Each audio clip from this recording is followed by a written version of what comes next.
Oh, all right. Let's get to it. Let's watch the debate. Okay, let's do it. Let's watch pieces of it at least. There it is. Ben Shapiro debated Destiny on the Lex Fridman podcast. I assume they agree on a lot more than they disagree on, but for the sake of content, there will be a little bit of contrarian back and forth. Wait, 3 people voted for me in New Hampshire? Wait, really? Oh, fuck you, dude.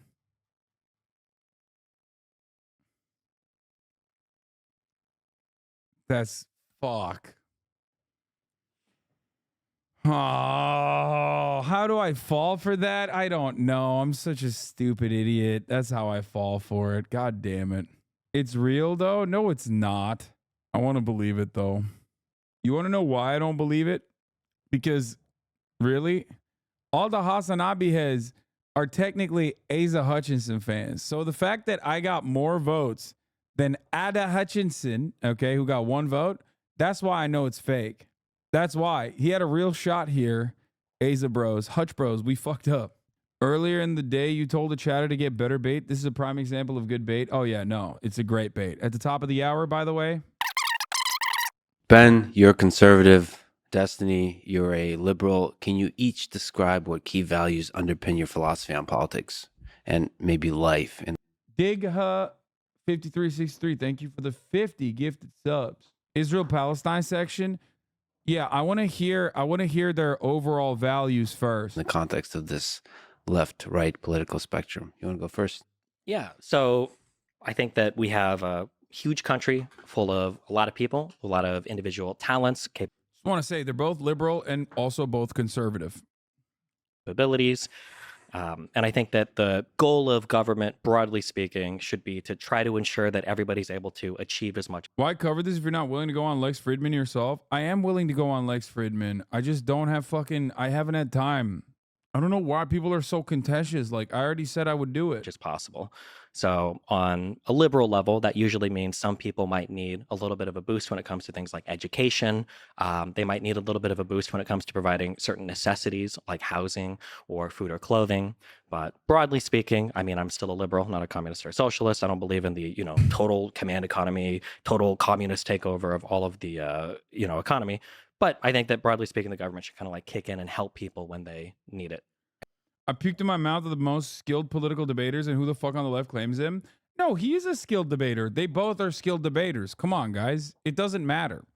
Being a skilled debater doesn't mean that you have good ideas or you are correct. Obviously, Ben Shapiro is a skilled debater, and I would not say that his ideas are good nor correct at all. They're good at debating. Debating is just about knowing the right talking points that you can deploy. It doesn't mean that you are being truthful or honest. In many instances, as a matter of fact, I would say that he's a skilled debater, specifically because on issues that he's completely outside of his range, Destiny and Ben Shapiro both have very quick ways of deflecting the conversation and reorienting it to an area that they are more comfortable in.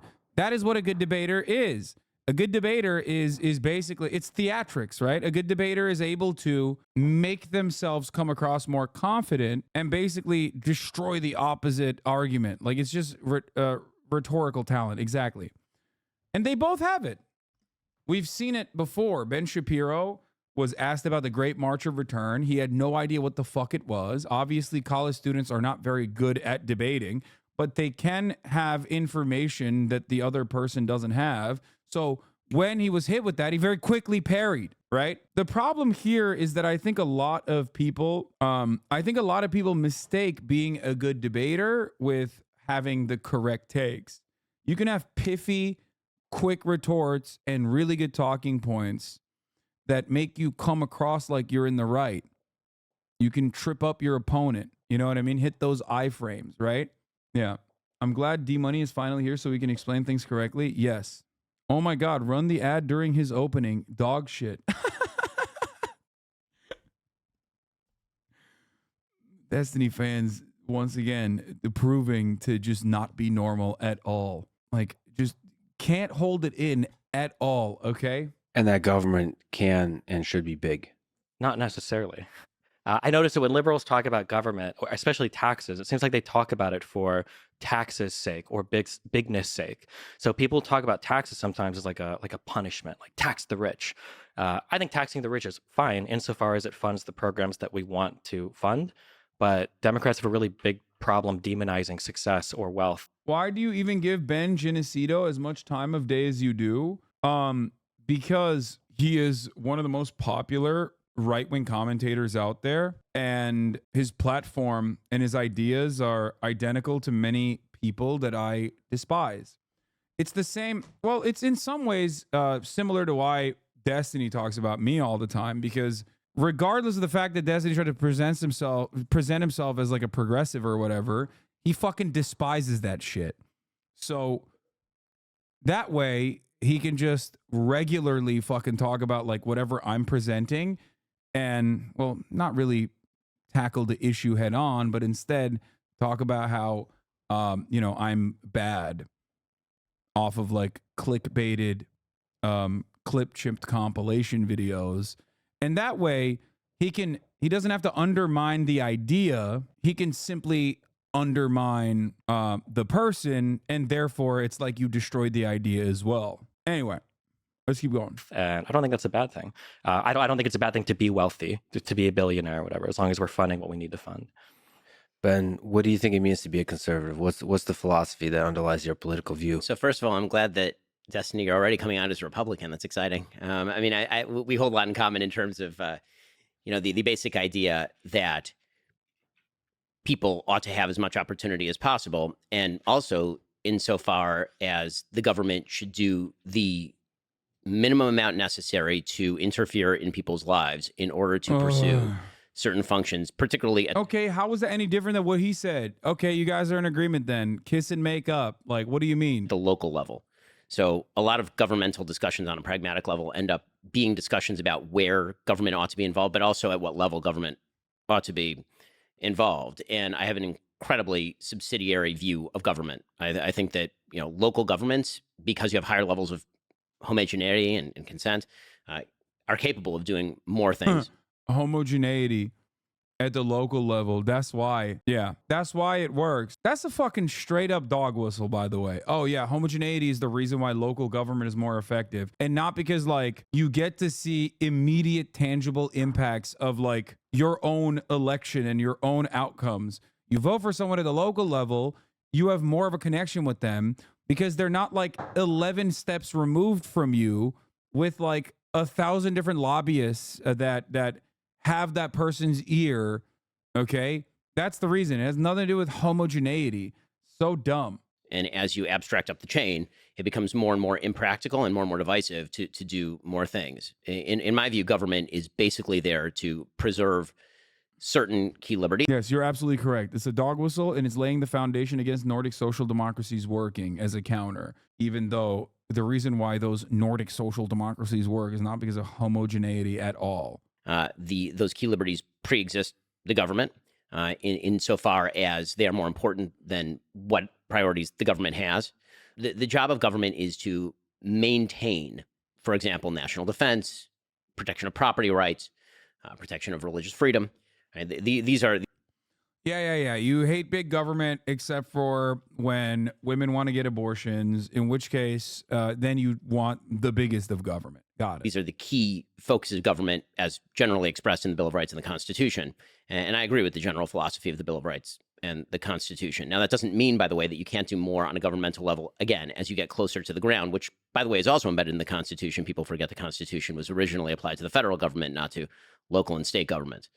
But if I were going to define conservatism, it would actually be a little broader than that, because I think to understand how people interact with government, you have to go to kind of core values.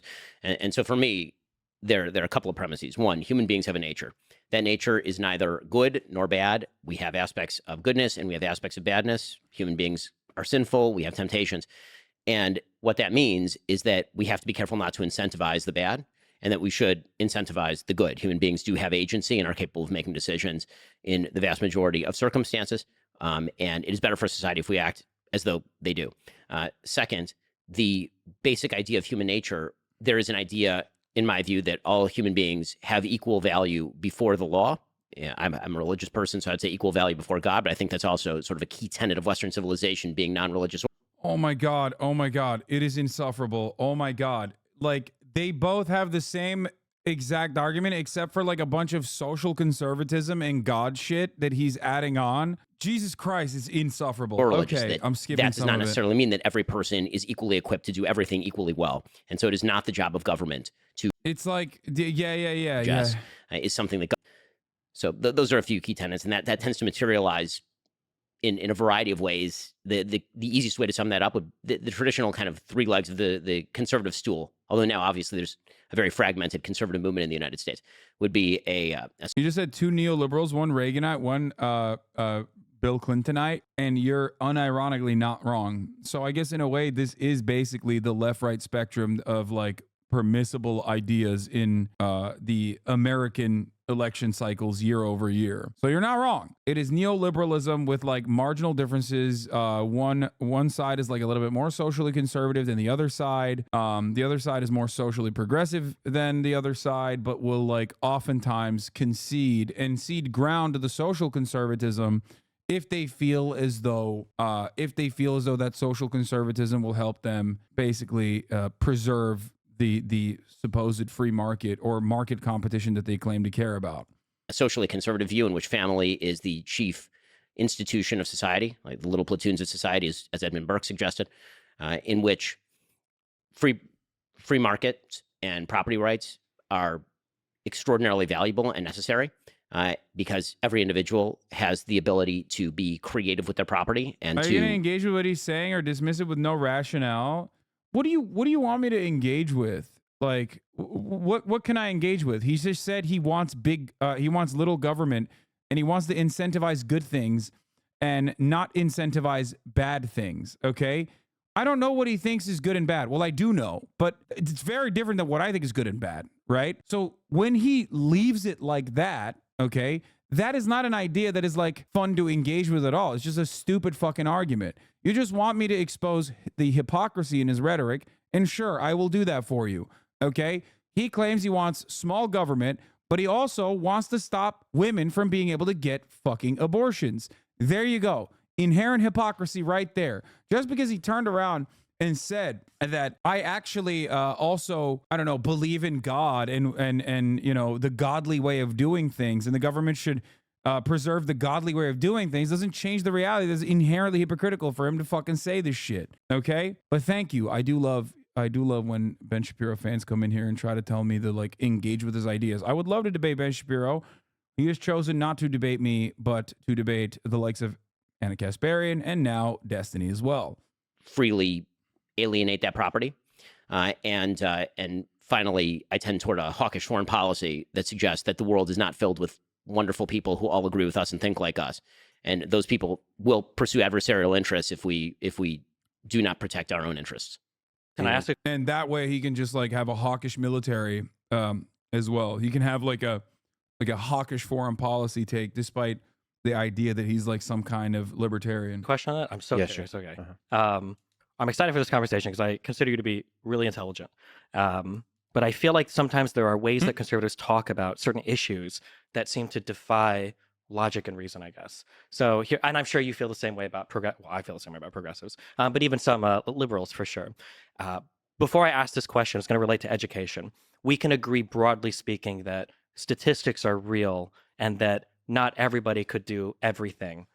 Dude, I'm gonna keep it $150. I feel like this is Destiny's way of trying to like bring in more right wingers into his audience and like I guess change their mind by being very nice to Ben Shapiro. I like to look at who his enemies are and who his friends are. And on that, when I look at who he like hangs out with, who he considers to be his friends, and who he considers to be his like most mortal enemies, if you find yourself routinely and regularly shitting on like the most marginal of leftist positions that have no bearing on like American politics whatsoever, and you routinely find yourself like hyping up a right-wing figure like Ben Shapiro, saying he's actually smart. I know that that's probably a way to like disarm him in this debate, but if you find yourself agreeing more with right-wing perspectives, which do dominate American politics, and hyper focusing on left-wing perspectives as like the scariest thing, then you might not really be a liberal or a progressive. So for a grounded example, my life was pretty bad. I got into streaming and I turned my life around, and that was really cool. But I can't expect everybody to do what I did, right?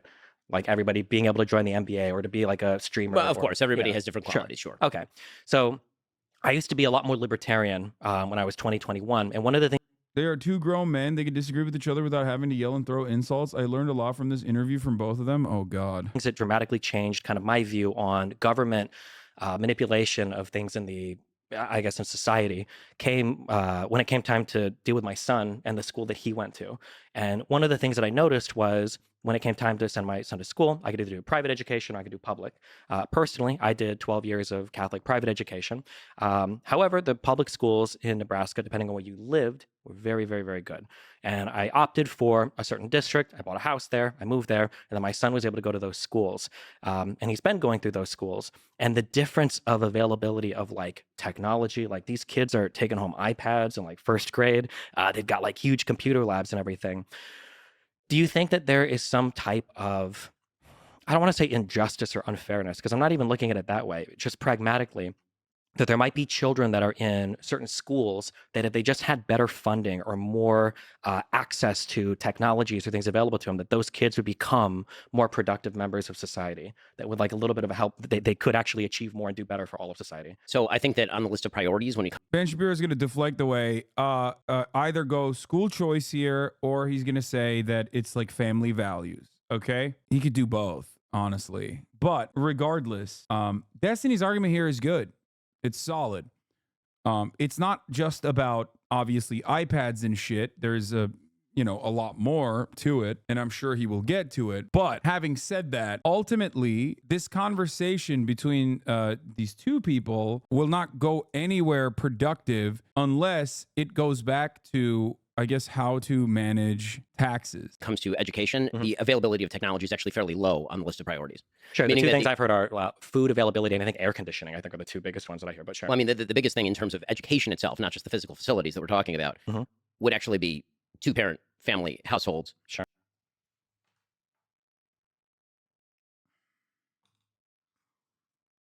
Okay.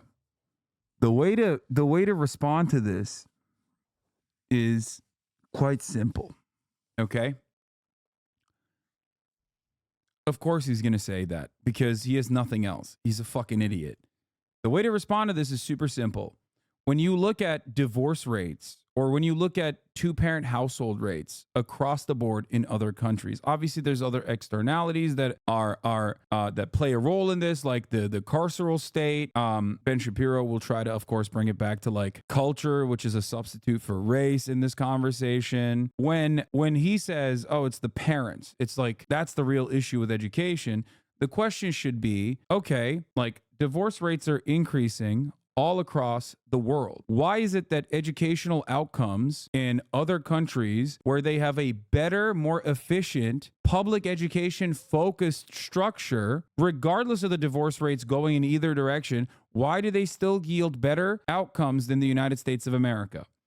That's the question. That's the counter to this question, rather. Anything else, and if you concede, if you say something like, okay, two-parent households, that's important, the moment that you cede territory in this argument to that take, you've completely moved beyond. He has very successfully taken the conversation and led the narrative to this absolute nonsensical position. Communities that have fathers in them is actually the number one, decisive according to Roland Fryer and many studies done on this particular topic. And yeah, by the way, the two-party household concept is directly a consequence of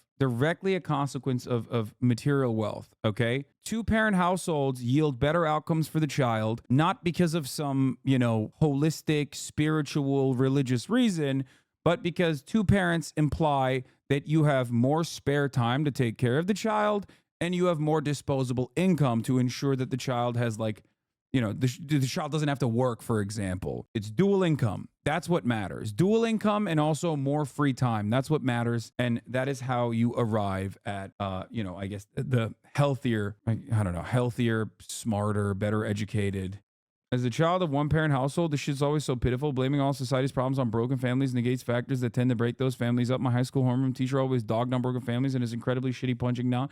Yeah, I'm not even talking about that. The other part of this conversation, of course, is that it's also a dog whistle for like a substitute for like black people too, even though, you know, there's obviously a issue of like having children out of wedlock if you consider it to be an issue in American society across the board. But having said that, I think that the two-parent thing is a post hoc rationalization rather than a real consistent way of solving a problem. A lot of those studies that Ben is talking about look at correlation and imply causation. That's the other side of this equation as well. The notion that like two-parent households are actually, they yield like more successful children is a consequence of a shit ton of different external factors. But Ben lands on that conclusion and says, and that's the way to solve it. Yeah, people that come from two-parent households that have more disposable income and more free time to take care of the child are often going to have other factors that play a role in the development of the child as well. The idea that money alone, that investment of resources is the top priority in schooling is belied by the fact that LAUSD, which is where I went to school when I was younger, they pour an enormous amount of money into LAUSD. We're talking about tens of thousands of dollars very often per student, and it does not result in better schooling outcomes. And so when you say, if we could give every kid an iPad, would you give every kid an iPad? The question is not, if I had a replicator machine from Star Trek, would I give everybody an enormous amount of stuff? Sure, I would. Every resource is finite. Every resource is limited. And you have to prioritize what are the outcomes that you seek in terms of the means with which you are seeking them. And so, again, I think that the question is I quibble with the premise of the question, which is that, again, the chief injustice when it comes to education on the list of injustices is lack of availability to technology, or that it's a funding problem. I just don't think that's the case. Sure, and I can half agree with you there, but I don't think any amount of changes in the schools will create two-parent households, right? We can't bring a... I totally agree with you. So that's why I think that the fundamental educational problem is not, in fact, a schooling problem. I think that it pre-exists that. Sure, but then I feel like this is kind of the conservative merry-go-round where it's like, what can we do to help with schools? So two of the things that I've seen, I think, that are usually brought up in research is, one is air conditioning, that children in hotter environments just don't learn as well. And then the second one is access to food. So like kids that are given like a breakfast or a lunch that's provided at school, like increases educational outcomes. Now I agree that neither of these things might be determinative in like, well, 20% of kids were graduating, now 80% of kids are graduating, or these kids are all going, you know, from with their GEDs into the workforce, and now these kids are all suddenly becoming engineers. But in terms of where we can help, do you think there should be like some minimum threshold or minimum baseline of like, at the very least, every... The science behind that conclusion that parents stay together because of good material conditions is strong. Republicans clearly don't want to change material conditions. The only reason they bring the issue of two-parent households is literally just racism. That's it. Exactly.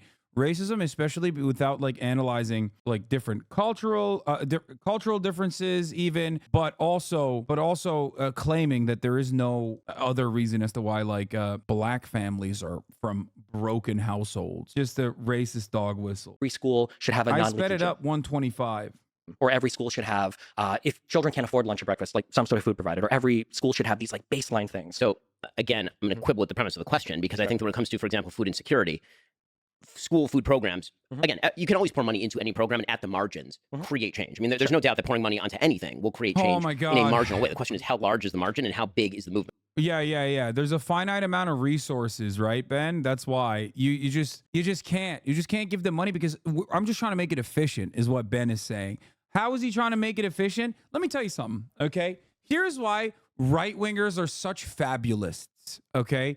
The notion that like Ben is this intellectual giant who's actually thinking critically on the matter is silly as fuck.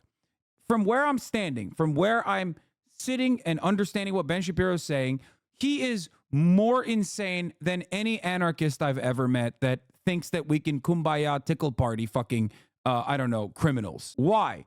Because he thinks that we can somehow force people to be locked into fucking marriages in a way that like won't cause genuine chaos, like regress on social liberties in a way where the government, he wants small government, unless it's literally arresting what? Moms and dads that actually want to get a divorce? Like, how are you going to do that? It's such a fucking idiotic way to try and solve this problem instead of looking at other comparable OECD nations and seeing what they've done. If we tomorrow looked at the Finnish model and decided we're going to do the exact same thing, you would see educational outcomes that were better immediately.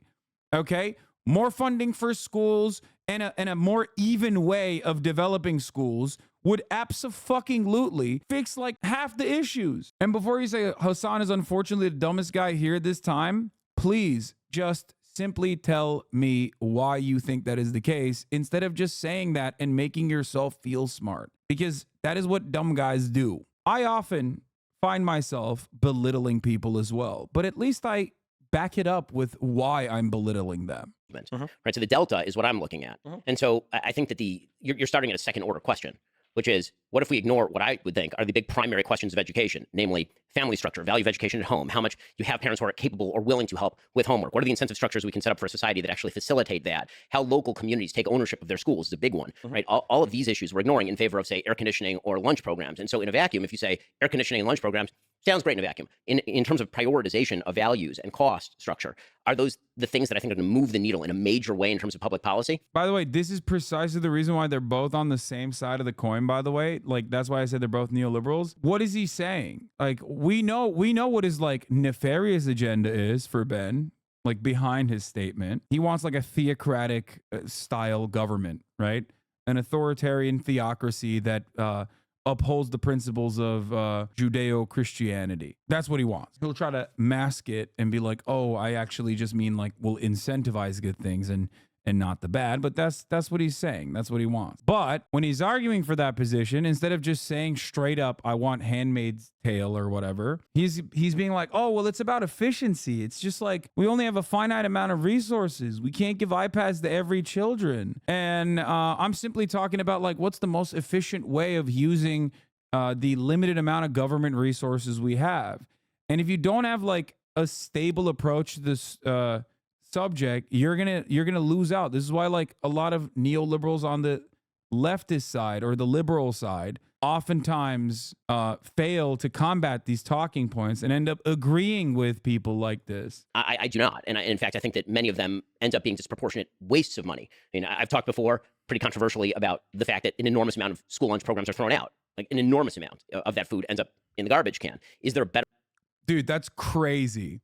Pointing to the waste in school lunch programs in a way to like try to undermine one of the most important social programs is insane. It's yet again another instance where it is perfectly valid for private corporations to dump metric tons of shit in an effort to ensure that they still have a steady flow of profits, even though we have created an abundance of food in this country.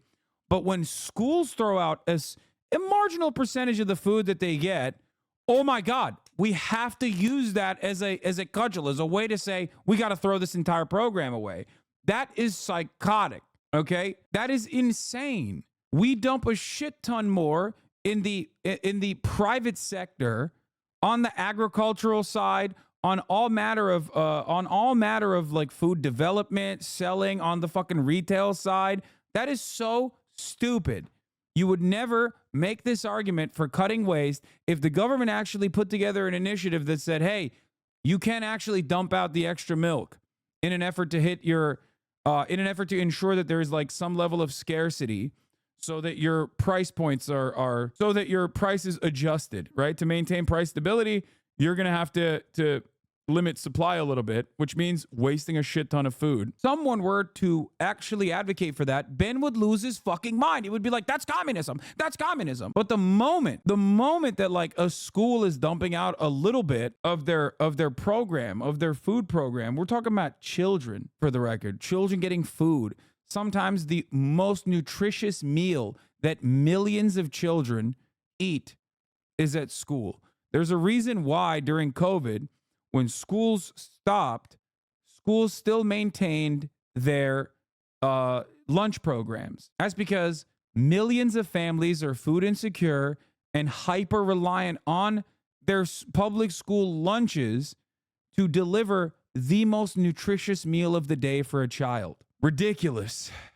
Better way to do that? If there is a better way to do it, then I'm perfectly willing to hear about that better way to do it. But it seems to me that one of the big flaws in the way that many people of the left approach government is, what if we hit every gnat with a hammer? And my question is, what if the gnat isn't even the problem? What if there's a much bigger substructure problem that needs to be solved in order to, if you're shifting deck chairs on the Titanic, sure, you can make the Titanic slightly more balanced because the deck chairs are slightly better oriented. But the real question is the water that's gaping into the Titanic, right? Yeah, and I agree with you 100%. But again, I feel like we're on the conservative merry-go-round then of never wanting to address That's any... not a conservative merry-go-round. I can give you 10 ways. Well, sure, but so like here would be the merry-go-round. I would say that like there's a minimum funding for schools that I think would help children. And then we go, well, the thing that would help them the most is two-parent households. And I go, okay, well, two-parent households actually aren't the problem. The issue is access to things like birth control so that people don't have children early on. And it's like, but the issue isn't actually birth control. The issue is actually you need a certain amount of money to move out early and to get married and then to have a two-parent household. So it's actually like economic opportunity. No. Well, it's not, No, just two-parent households. That's yeah, it. but like what are the Don't precursors fuck for people it? before you... No, just two-parent households. Okay, how do you do it then? The problem is you shouldn't actually ever ask him, like, how do you enforce that? Because then you're kind of conceding. You're giving him an opportunity to describe his like idiotic worldview. And Ben is a very skilled debater, and he will try to present his handmaiden tale as dystopia in like a relatively positive way. You're married and have babies. Sure. Done. That's great. We can say that and try to fight against, however many hundreds of thousands of years of human evolution, but people will have sex and people will make babies. And then they used to get married. The vast majority of people in this country with kids used to be married. Notice how we moved away from school funding, by the way, and now they're talking about something completely irrelevant to that. It's over. School funding, a point that Destiny made that he absolutely should have nailed Ben Shapiro on. They've moved on. He got trapped in his fucking rabbit hole. Now he's talking about the boundaries of family values and marriage. Why are we talking about marriage when the subject matter is supposed to be on education? The vast majority of people with kids in this country Sure. now are not married increasingly. Mhm. That But is a lot of obviously a the- societal change. Yeah, Something true. changed. It wasn't human evolution. But a lot of those things in terms of resting on whether or not people get married have to do with financial decisions. Do you have the money? People are worse off now. I don't disagree with you, but you can't make it sound like the U.S. serves healthy food at schools because they simply don't. It's literal poison that looks like food. You want to know the fucking sad state of affairs, my friend?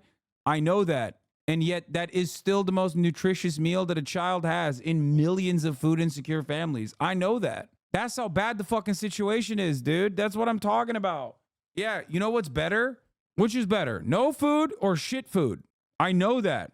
I know that, like, in a lot of these places, guys, I've shit on Amy Klobuchar personally for getting funded by, I believe it was a tomato lobby, to make ketchup appear as a vegetable on school lunches, to make pizza, to get pizza to be considered a vegetable on school lunches because it has enough, like, tomato sauce on it. Not ketchup, it was pizza and ketchup. So I know how fucked up the process is. I'm simply telling you that even then, it is still more nutritious than nothing. Now than they were 50, 60 years ago when the marriage rates were higher. People are delaying the start of their careers because education is going to be increasingly important. So in other words, people are richer now and they have more education now, and yet they're having more babies out of wedlock now because they're richer and have more education. I'm saying that one of the biggest indicators for whether or not somebody's willing to get married is how much money both people are making if they can move out of their household. People don't tend to want to get married at 22 when they've just finished college, when they don't have the money to move out and they can't afford a house. Because we have changed the moral status of marriage in the culture, meaning that everyone, poor, rich, and in between, used to get married. That is, by the way, a huge percentage of marriages in the United States used to be what they would call shotgun marriages, meaning that somebody not. Dude, none of that is good. None of that is good for the health of society. None of that is good for like what women want. And also, it has nothing to do with education. I'm losing my fucking mind. Somebody up, and because they did not want the baby to be born outside of a two-parent household, they would then get married. Do we think that shotgun marriages, though, are a way to bring back equilibrium to education? Yes. That if we, Yes, absolutely. Yes, 100%. Do we a think child that- deserves a mother and a father? Sure, Because that but- is the basis for all of this, including education. do we think that shotgun marriages are, well, let's say this, do we think that that's a reasonable direction that society would ever take? Or is this like, Yes, it was the reasonable direction for nearly all of modern history. was, but history moves in one direction, right? Why? Because of time? I mean, people don't think that's in what way is that? And I don't think It's like the point is it's completely lost. Like now they're talking about like the history of marriage in the United States of America. Ben is presenting shotgun marriages as a positive because like shotgun marriages used to happen. I suspect it's gonna be like shotgun marriages used to happen when someone knocked someone else up and they were forcibly married. And it's like, yeah. Huge percentage, by the way. Shotgun marriages used to be 27% of marriages in 1974 and 7% of marriages since 2000. The percentage of unmarried pregnant women who marry within 3 years of conception has fallen by half since the 1970s, from 51% to 25%. The share of single pregnant women who cohabit by the time the child's birth rose from 8% in the 1970s to 28% today, while the share who married by the birth fell from 29 to 8. What does that mean? That means that a lot of people who have accidental pregnancies still usually are in the child's life. They just don't get shotgun married. Also, absolutely no one, I hope, would make an argument that the 1974 was a good fucking time. That 1974 was a good fucking time for women in general and in marriages. In the U.S., a shotgun wedding is when someone marries their favorite shotgun. Anyway, I got to point to something here. Not only is what he's saying wrong, right, as we found out, it has nothing to do with education. Like, can you imagine a world where you're like, well, I have the perfect solution, okay? We're not funding the schools at all, but everyone's going to come from a two-parent household. Do you think that would fix the educational outcomes? Are you fucking stupid? What are you saying? Will it make the child's life and the child's development better? Maybe. A good counter to this would be to simply ask Ben Shapiro, okay, what did education look like in 1974 when there were shotgun marriages happening? Was it better? Were Americans more educated in 1974? Are they more educated now, Ben? When are they more educated? Dumbass. The fuck's wrong with you? This has nothing to do with education. Ask him that question, Destiny. What the fuck are you doing? Too busy agreeing with him for some weird reason. We're trying to catch him on a weird tangent. I think we've ever regressed social standards back to like, oh, well, let's go 100 years back and do things that, used to exist before. It's weird. The entire left right now is arguing that we regress social standards by rejecting Roe versus Wade. So that's obviously not true. Ah! Now he's saying Roe versus Wade. What the fuck? Ah! Ah! What does that have to do with education? What is going on? The left is trying to oh my god. He's so good at just like fucking saying incredibly annoying shit in the most smarmy way possible that like you have to respond to it. You have to respond to it because look, the reality is if I was sitting across from him and he said that shit, I would lose my mind too. He would 100% cause me to follow him down that rabbit hole if he just brought the dumbass fucking education point. Why? Because Destiny made a good point. Destiny had a strong point. He made the correct point about education. What did Ben Shapiro do as a more skilled debater? Take him on a fucking journey and slap him around on the boundaries of marriage. Gave him false talking points about like how shotgun marriages are good and also very commonplace when it's not the case. But you don't have that information to look up immediately in real time. So now you're fucking cooked. And then what is he talking about now? Roe v. Wade. These are all absolute fucking baits. Stay on message. Stay on fucking message. The Roe versus Wade is not a social standard; it's a Supreme Court ruling. Number one. Number two, if you read the actual majority opinion on Roe v. Wade, we can see that socially we actually never made huge progress on how society viewed abortion. This has always been an incredibly divisive thing, right? Even that was, I think, part of Alito's writing on it was that things like gay marriage, for instance, we've kind of moved past and it's not really as debated anymore. But abortion was never a settled topic, despite Roe v. Wade. The arc of history. I saw this part where he was saying like it's divisive. Abortion is divisive. It's not fucking divisive. It's not a divisive issue at all. Not ridiculous to say that it's divisive. Moves in one direction is belied by nearly all of the 20th century. What do we mean by that? I mean, in the terms first of half like of women's rights, civil rights, barbarism, communism, Nazism, all of that was a regression from what was happening at, for example, the beginning of the 19th century and the 20th century. Now we're talking about Nazism and communism being regressions. Oh my lord! What way? Nazism and communism weren't a regression from what was going on in 1905? These are, in terms of like communism being a regression, for instance, I'm not a communist, but like the industrialization of the Soviet Union happened under a communist society. The industrialization. Murder of tens of millions of people. Yeah, I consider that a regression. A moral regression, which is what we... Oh my God, dude. Dude, this is why you need to be a little bit more fucking educated, okay? He's a fascist. Him bringing up Nazi Germany as a moral regression is an awesome point.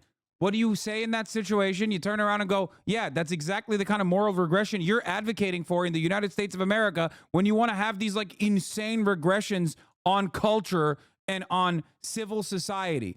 And as far as the moral regression of the USSR, that is an absolutely psychopathic thing to fucking mention when you got someone like Lenin.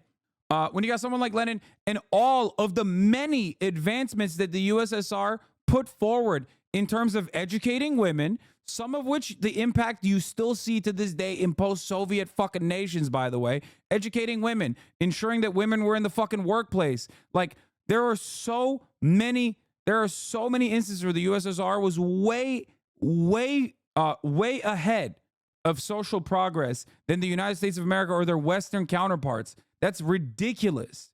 Okay? They're just fucking falling into the classic, like, USSR bad, Stalin killed 7 guerrillian people trap, which, by the way, there were plenty of issues in the USSR.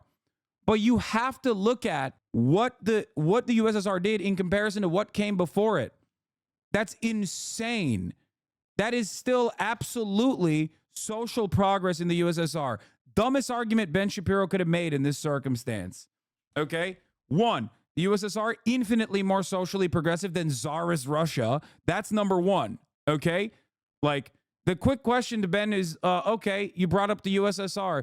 Do you think that, like, I don't know, Jewish people are better off in the USSR, where there were certainly issues for Jewish people, like Doctor's Plot or whatever, but, like, do you think that that was better than what came before it? Non-stop pogroms? Which one do you think was better? Why are you bringing up the USSR as a point of social regress while simultaneously talking about Nazi Germany as a point of social regress when your worldview aligns with Nazi Germany? By the way, while I talked about all this shit, you know what we're not talking about? Motherfucking education.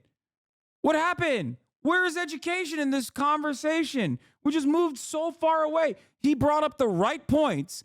Ben couldn't argue against them, and he just fucking whipped them around like a bitch boy on so many different tangents. This is the problem with debates, chat.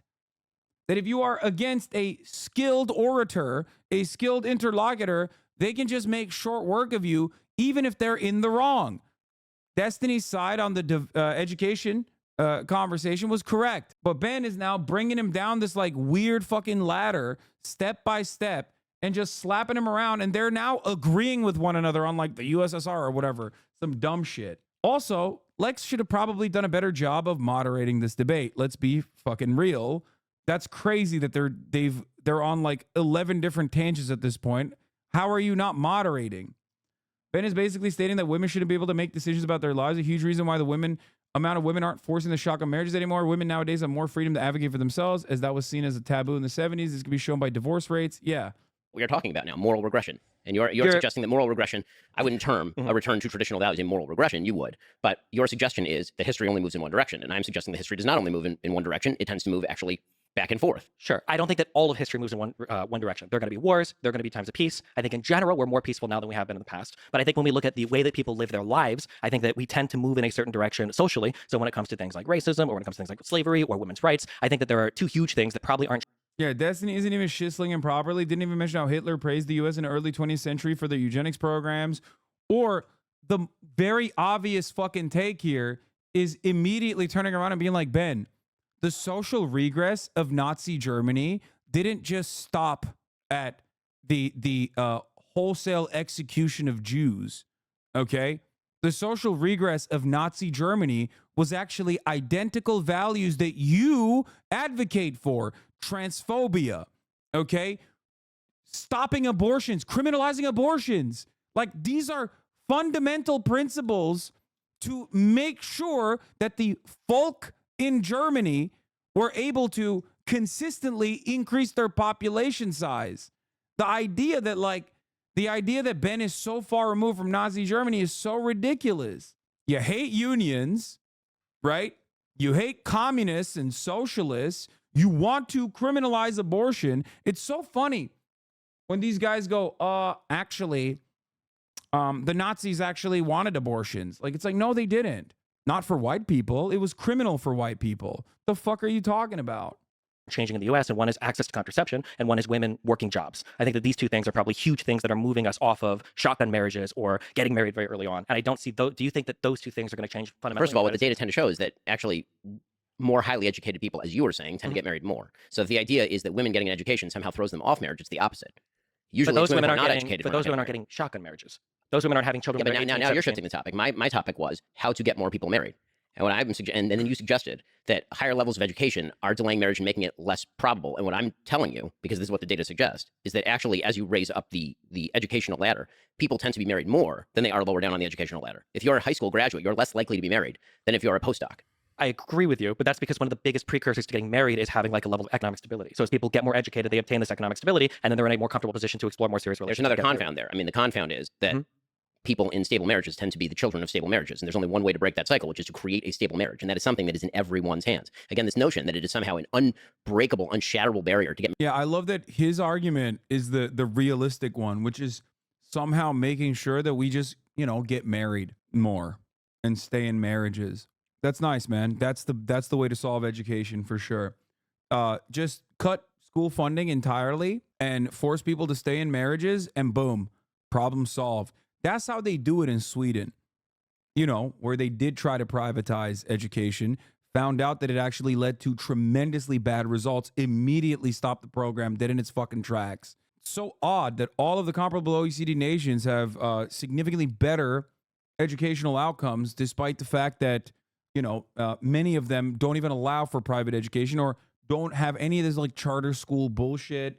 And there is even funding and better labor protections for teachers. Not true. We have private schools. No, in Sweden, they tried to do a similar program to the Democrats in the 90s in the United States of America, revert some of the funding from public education and public institutions to private institutions in Sweden. They quickly dropped the program. They still have private schools in Sweden, but it's, of course, going to always happen because you have neoliberal capitalists that are advocating for it. But they very quickly changed, if I recall correctly, the charter process that they had. The public to private substitution program that they had. Yes, there's a big difference between private schools and charter schools. Probably a late point, but what about charter schools? Charter schools are dog shit. Charter schools are awful. It's just a way to undermine teachers' unions. They're unaccountable to the same regulatory body. They take away funds from public education.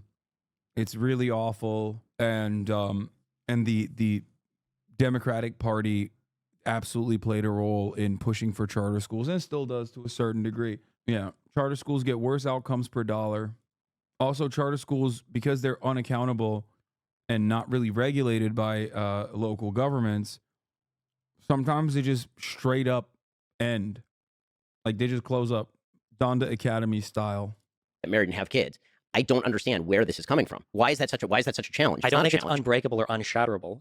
The initial point was for school, if we can provide a minimum level of educational stuff for children, that'd probably be good. But when we retreat back to, well, it has to be the families that are fixed first, fixing families is a multivariate problem that has so many different. I am fine. Within my local community, we all vote. Again, I've suggested that there's a difference between local community and federal. I'm fine with my local community voting for school lunches or air conditioning or whatever it is that we all agree to do, because the more local you get, the more homogeneity you get in terms of interest and the more interest you have in your neighbors. All that's. This is not what I'm talking about at all. Sweden's school minister declares free school system a failure. Lotta Edholm aims to limit the profit-making ability of free scholar in her plans for education reform, pledging the biggest shakeup in 30 years, calling the question a model in which profit-making companies run state education. This is a relatively new version of what I'm talking about. This happened before. This is the second. I guess this is like they are now talking about it again. But this happened a couple years prior as well, when they first brought it up. Yeah, incentivizing profit in schooling is a terrible idea. Biden lost Democratic New Hampshire presidential primary to fill in the blank. How damned embarrassing. I don't believe that. It's on Newsmax, dog. Come on. That's fine. I'm part of a very, very solid community. In our community, we give to each other. We have minimum standards of helping one another. All that's wonderful. When it comes to the actual problem of education, what I object to in the political sphere, and this happens all the time, is everybody is arguing on top of the iceberg about how we can move the needle 0.5 percentage points, as opposed to the entire iceberg melting beneath them. And we just ignore that. And we pretend that that's just, Yeah, the entire iceberg melting beneath the education is the education problem is two-parent households. Sort of the natural consequence of things. The arc of history suggests that people are never going to get married again. Well, I mean, actually, what the arc of history suggests, realistically speaking, is that the people who are not getting married are not going to be having kids. And what it also suggests, the people who are married are going to be having kids. And so the demographic profile, actually, over time, is rather going to shift toward people who are having lots and lots of kids. I'm married. I have 4 kids. Every one of my communities Yeah, married. this is what I It's was like minimum talking about. buy-in in my community is 4 kids. Mhm. Okay, and so what's happening actually in terms of demographics is that the people who are more religious and getting married are having more kids. And so if you're talking about the arc of history shifting toward marriage, I would suggest that actually demographically over time, long periods of time, not over one generation, over long periods of time, the only cure for low birth rate is going to be the people who get married and have lots of kids. Yeah, I don't necessarily disagree with any of that, but I'm just saying that again on the Why? Why don't you disagree with any of that? The fuck's he talking about? Who gives a shit about the arc of history as it pertains to fucking marriages and two-parent households? I'm losing my mind. And having more kids. Bro, this is about education, dude. What is going on? You let him fucking dominate the conversation for the entire process when you are correct. You are on the right side of the argument. This is what I mean. Ben knows Destiny's on the right side of this argument. And it took him literally nothing, absolutely nothing, to just like move the conversation and dance around the issue and shift his focus to like the arc of justice and social progress for like fucking 20 minutes. That's crazy. I know you're upset when I bring up the term merry-go-round. I think that there are good conversations to be had about people getting married because stable families produce stable children that are less likely to commit crime, that are more likely to go to school. Isn't Ben technically on the right side? Fuck no, Ben's not on the right side. What the fuck are you talking about? They're both like, one is sometimes center left, other times really far right, depending on what fucking issue you're talking about. This one is completely far right on everything, okay? More likely productive members of society, et cetera, et cetera. I'm not going to disagree with you on any of that. All of that is true. It's just frustrating that sometimes when you bring up any problem, all of it will circle back to other things that makes it seem like we can't make any progress in any area. Destiny's on the left? No, he's not. He's not. Like, come About on. like fixing In what something. way? that's I mean, I fundamental. literally just told you that on the local level, I'm fine for people voting for air Yeah, but so conditioning. for instance, on the local level, so for school funding is done, I think, generally per district. So what do you do when you have poor districts that can't afford air conditioner for their schools? I mean, the idea there would be that presumably if the society, meaning the state, and I generally don't mean the federal state, I mean like the state of California, for example, decides that everybody ought to have air conditioning, people will vote for air conditioning, and that's perfectly legal. And I don't think there's anything morally objectionable about that per se. Cool. I also don't think that that's going to heal anything remotely like the central problem. Sure, And I I think that agree. what tends to happen in terms of government is people love arguing about the problems that can be solved by opening a wallet, and nobody likes to solve a problem by, closing their sex life to one person, for example, or having kids within a stable religious community. Like the things that actually build society. I'm fine with arguing about each of these policies. And whether we apply them or not is a matter generally of pragmatism, not morality. It's a matter of incentive structures, not per se morality. Because incentive structures do have moral underpinnings. There's such a thing as, for example, if you're going to use a welfare program, you have to decide how effective it is, to what crowd it applies, where the cutoffs are. Does it disincentivize work? Does it not?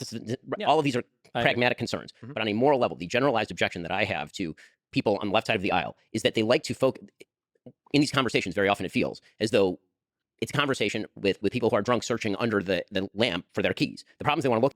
Yeah, now they're gonna get on a collective fuckfest of like dunking on this imaginary liberal, which they will of course cast as like, I assume, the progressive side of this conversation, as pie in the sky idealists who don't know what the fuck they're talking about, and then circle jerk on how smart and intelligent their solutions are.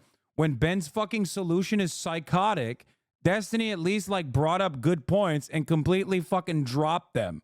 At are the problems that are solvable by government. And then all the problems they don't want to look at, which are the actual giant monsters lurking in the dark and not particularly solvable by government, are the ones they want to ignore and assume are just the natural state of things. And I don't think that's correct at all. And I 1,000,000,000% agree. But then obviously my criticism for the conservative side is the exact opposite, where there are parts where government could remedy some issues. For instance, children having sex with each other and producing other children out of wedlock. Like sometimes having after-school programs is nice to prevent that. Like I didn't have time for these things when I was in school. I was doing football practice. I was doing cross-country practice. I went in early for a band, I agree with you that sometimes people only focus on one end of the problem. I hate to be that guy, but as somebody have you ever watched The Wire? Sure. I'm not going to cite The Wire as a real life example, but like obviously there's only so much you can do in a school when the children coming in are so beyond destroyed because of the family life and everything prior to them even getting to school that day. So I agree. Government is not like the solution to broken families. That would never be the case. And it's actually not the solution to education, depending on the kind of solutions that you're talking about. Some solutions, yes. Some solutions, no. Yeah. So the only thing I'm looking at is, as I said earlier, just like these minimum threshold things. What are the solutions of the government?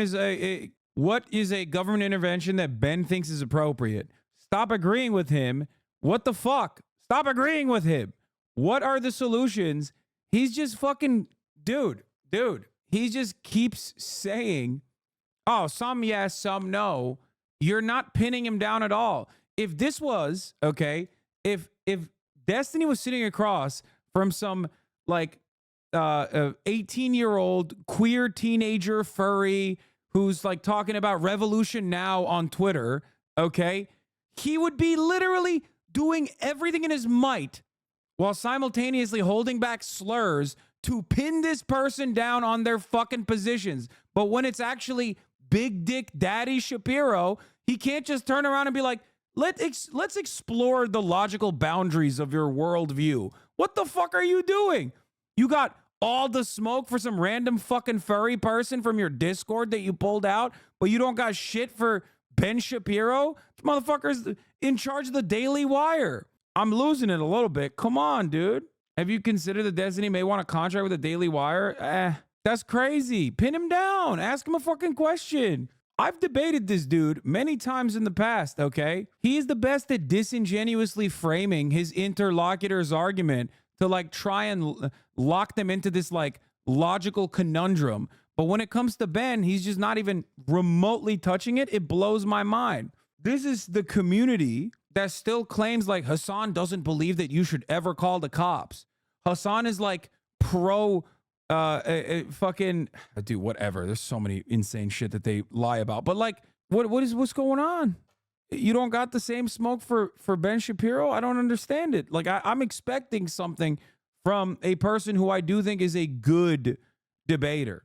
It's like, where can government make? Because you mentioned marginal, which I think is a really good way to look at things. There's marginal costs and marginal. It's just all going to be like, I mean, it's great if you want to like target the centrist idiots who are just going to be like, wow, it's so wonderful that these two guys are like having a normal conversation. I can't, it's there's nothing so far for any kind of like intellectual blood sport. There's nothing going on as far as like disagreement or good disagreements. It's very cucked, in my opinion. Utility to things where the first $1,000 per student you spend might give you a huge return, but the extra $20,000 after. Yeah, I think these are all pragmatic discussions. Sure, of and course. Okay. actually, this is what we used to hash out in legislatures before they turned into platforms for people grandstanding. But yes, Sure. Okay. Yeah. As we descend, Well, they wonderfully agreed that the solution to education is, two-parent households. 20 minutes in and you have to bring up a hypothetical incest or bestiality situation to really explore the boundary of your moral consistency. Yeah, I mean, look, that's a joke, obviously, even though he does do that regularly. But the problem is, and I know Destiny Dick Riders are going to turn around and be like, he's actually being quite good faith here. Okay, look to who he's being bad faith to then in his conversations, and look to who he declares to be good faith. And then think, if you are truly a progressive, if you are a champion of progressive values, many people in Destiny's community think they are, who do you think is more damaging to both public discourse and who do you think has more power? Someone like Ben Shapiro or a random YouTuber that Destiny has drama with because they were hooking up or something and now they hate one another? Who do you think holds the keys to the power? Some hammer and sickle Twitter person that has been annoying Destiny, or motherfucking Daily Wire's very own Ben Shapiro? Why is he being so good faith to Ben Shapiro but constantly losing his fucking mind, flying off the handle on every argument that he has with supposedly very important left-wing thinkers or whatever? from the heavens of philosophical discussion of conservatism and liberalism. Let's go. By the way, you know who's not holding good faith in this conversation? Ben isn't. That's the other problem. Okay? Ben's not good faith. Ben very clearly dominated that first segment. How did he dominate that first segment? By deviating away from the main point that Destiny had originally, which was correct. That's crazy. And now it's like a slobber fest. He just yapped and moved the conversation so perfectly away from the major point of contention. The pragmatic muck of politics. Trump versus Biden. Between the two of them, who was in their first term the better president? And thus, who should win if the two of them are, in fact, our choices? Should Yeah, win he deviated every single time. And then the one time Destiny did it, he said, "You're changing the subject," which was funny because Destiny was following the subject that Ben had changed the conversation to. Jesus Christ. second term in 2024. Ben? Hasan, I genuinely don't understand why you said Destiny was good at debating. This is dog shit. Well, he's good at debating when he wants to be, because you should be bad faith. If you want to be good at debating, you're going to be bad faith. I think that much of the rhetoric, much of the rhetorical tools that apply in debates revolve around basically taking logical fallacies that would get you punished in a debate club style scenario and justifying it by claiming that it's actually hyper logical to ask these questions. Like rationalizing logical fallacies is how you win debates, because most people are stupid. Okay. Most debate watchers are stupid. I'm stupid. Ben's not very intelligent, and neither is Destiny. So, as stupid people, we all find ourselves enamored by logical fallacies, whataboutism, like whatever you can do, whatever deflection you can use in that circumstance is very effective, as Ben demonstrated right here. He knew that he didn't have a strong point, so he deflected away to an area where he thinks he has a stronger point, which is family fucking values. I don't know. I just think that, yeah, everyone is stupid. Some are stupider than others. Exactly. I'm a D-man dick writer and I come in peace. When would you say he's been bad faith to someone on the left? Brother, whose chat do you think you're in? Even DGGers admit that Destiny, when it comes to me, has a soft spot where he just can't fucking control his emotions and loses his mind. They even fantasize about me doing the same thing to him sometimes in an effort to justify it. But if you're a hardcore D-man dick rider, you would probably recognize that. Destiny is very bad faith when it comes to debating people that he truly wants to like ritualistically humiliate. And by that I mean like people who really he really considers to be his like ideological opponents. And oftentimes it has nothing to do with ideology at all and everything to do with like the vibes, okay? He likes the thrill of the debate, I guess. Just like I like the thrill of the top of the hour ad break and debating you. Can you give an example? Yes, he, for example, very clearly, knowing full well that it was false, repeated the narrative that I had like gone to a child sex trafficking brothel or some shit. Like he knew that that wasn't real, but he still said it. Okay. And often, or any number of different instances where he will like, when I get brought up, he just like has a barrage of shit that is readily available that he's just like his brain shuts off into, that he just spits out. That's not a real argument. See? And then his followers will say, not true. He defended you on that law. Brother, he didn't defend me. He said it. And then his own community started yelling at him for spreading a false rumor. And then he turned around and probably fucking tried to, you know, cover his ass a little bit. Also recently, one of his most incredible takedowns was calling me a fucking Turkish loser, or that time when he said I should go back to my own country, or all this shit. You know what I mean? Come on, guys. There's a lot of old Destiny fans in this community still that are fans of mine from way back in the day.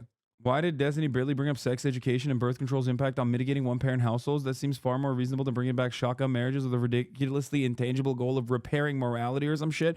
Also, abortion is obviously huge in this regard, but you know Ben would piss his pants. Exactly. They're just trying to get as many moments for D to respond, react to. They don't need the actual fucking examples, my guy. You know better. That's true. You're right. Listen, it's just like it's a spiteful ex situation, okay? It's like having a fucking crazy ex-girlfriend that stalks you nonstop. Except in this circumstance, he's been able to get his cult-like following to also follow along and like rationalize it, and makes a tidy little profit off of it too every time he pops off. Farming. It is what it is. But let's make no mistake. It's not like some real political battle. That's why the comparison between me and Ben Shapiro don't fit the bill. Because Ben Shapiro is someone who I believe is relatively powerful in American political discourse. Okay? Sure. So in terms of actual job performance, you have to separate it into a few categories. In terms of actual performance in foreign policy, I think Trump's foreign policy record is significantly better than Biden's, the world being on fire right now. It's okay, though. Destiny's fans will look at this interview and go, he's not being a pushover here and like allowing Ben to make him jump through hoops, and actually is like doing incredible bridge building exercises.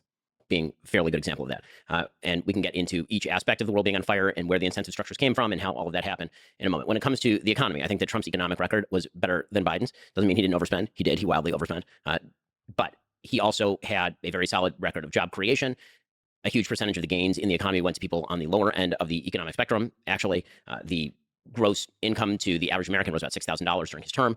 The unemployment rates were very, very low before COVID. I think that you almost have to separate the Trump administration into sort of before COVID and during COVID, because COVID obviously is sort of a black swan event, the most signal change in politics in our lifetime. And so governance during COVID is almost its own category, which we can discuss.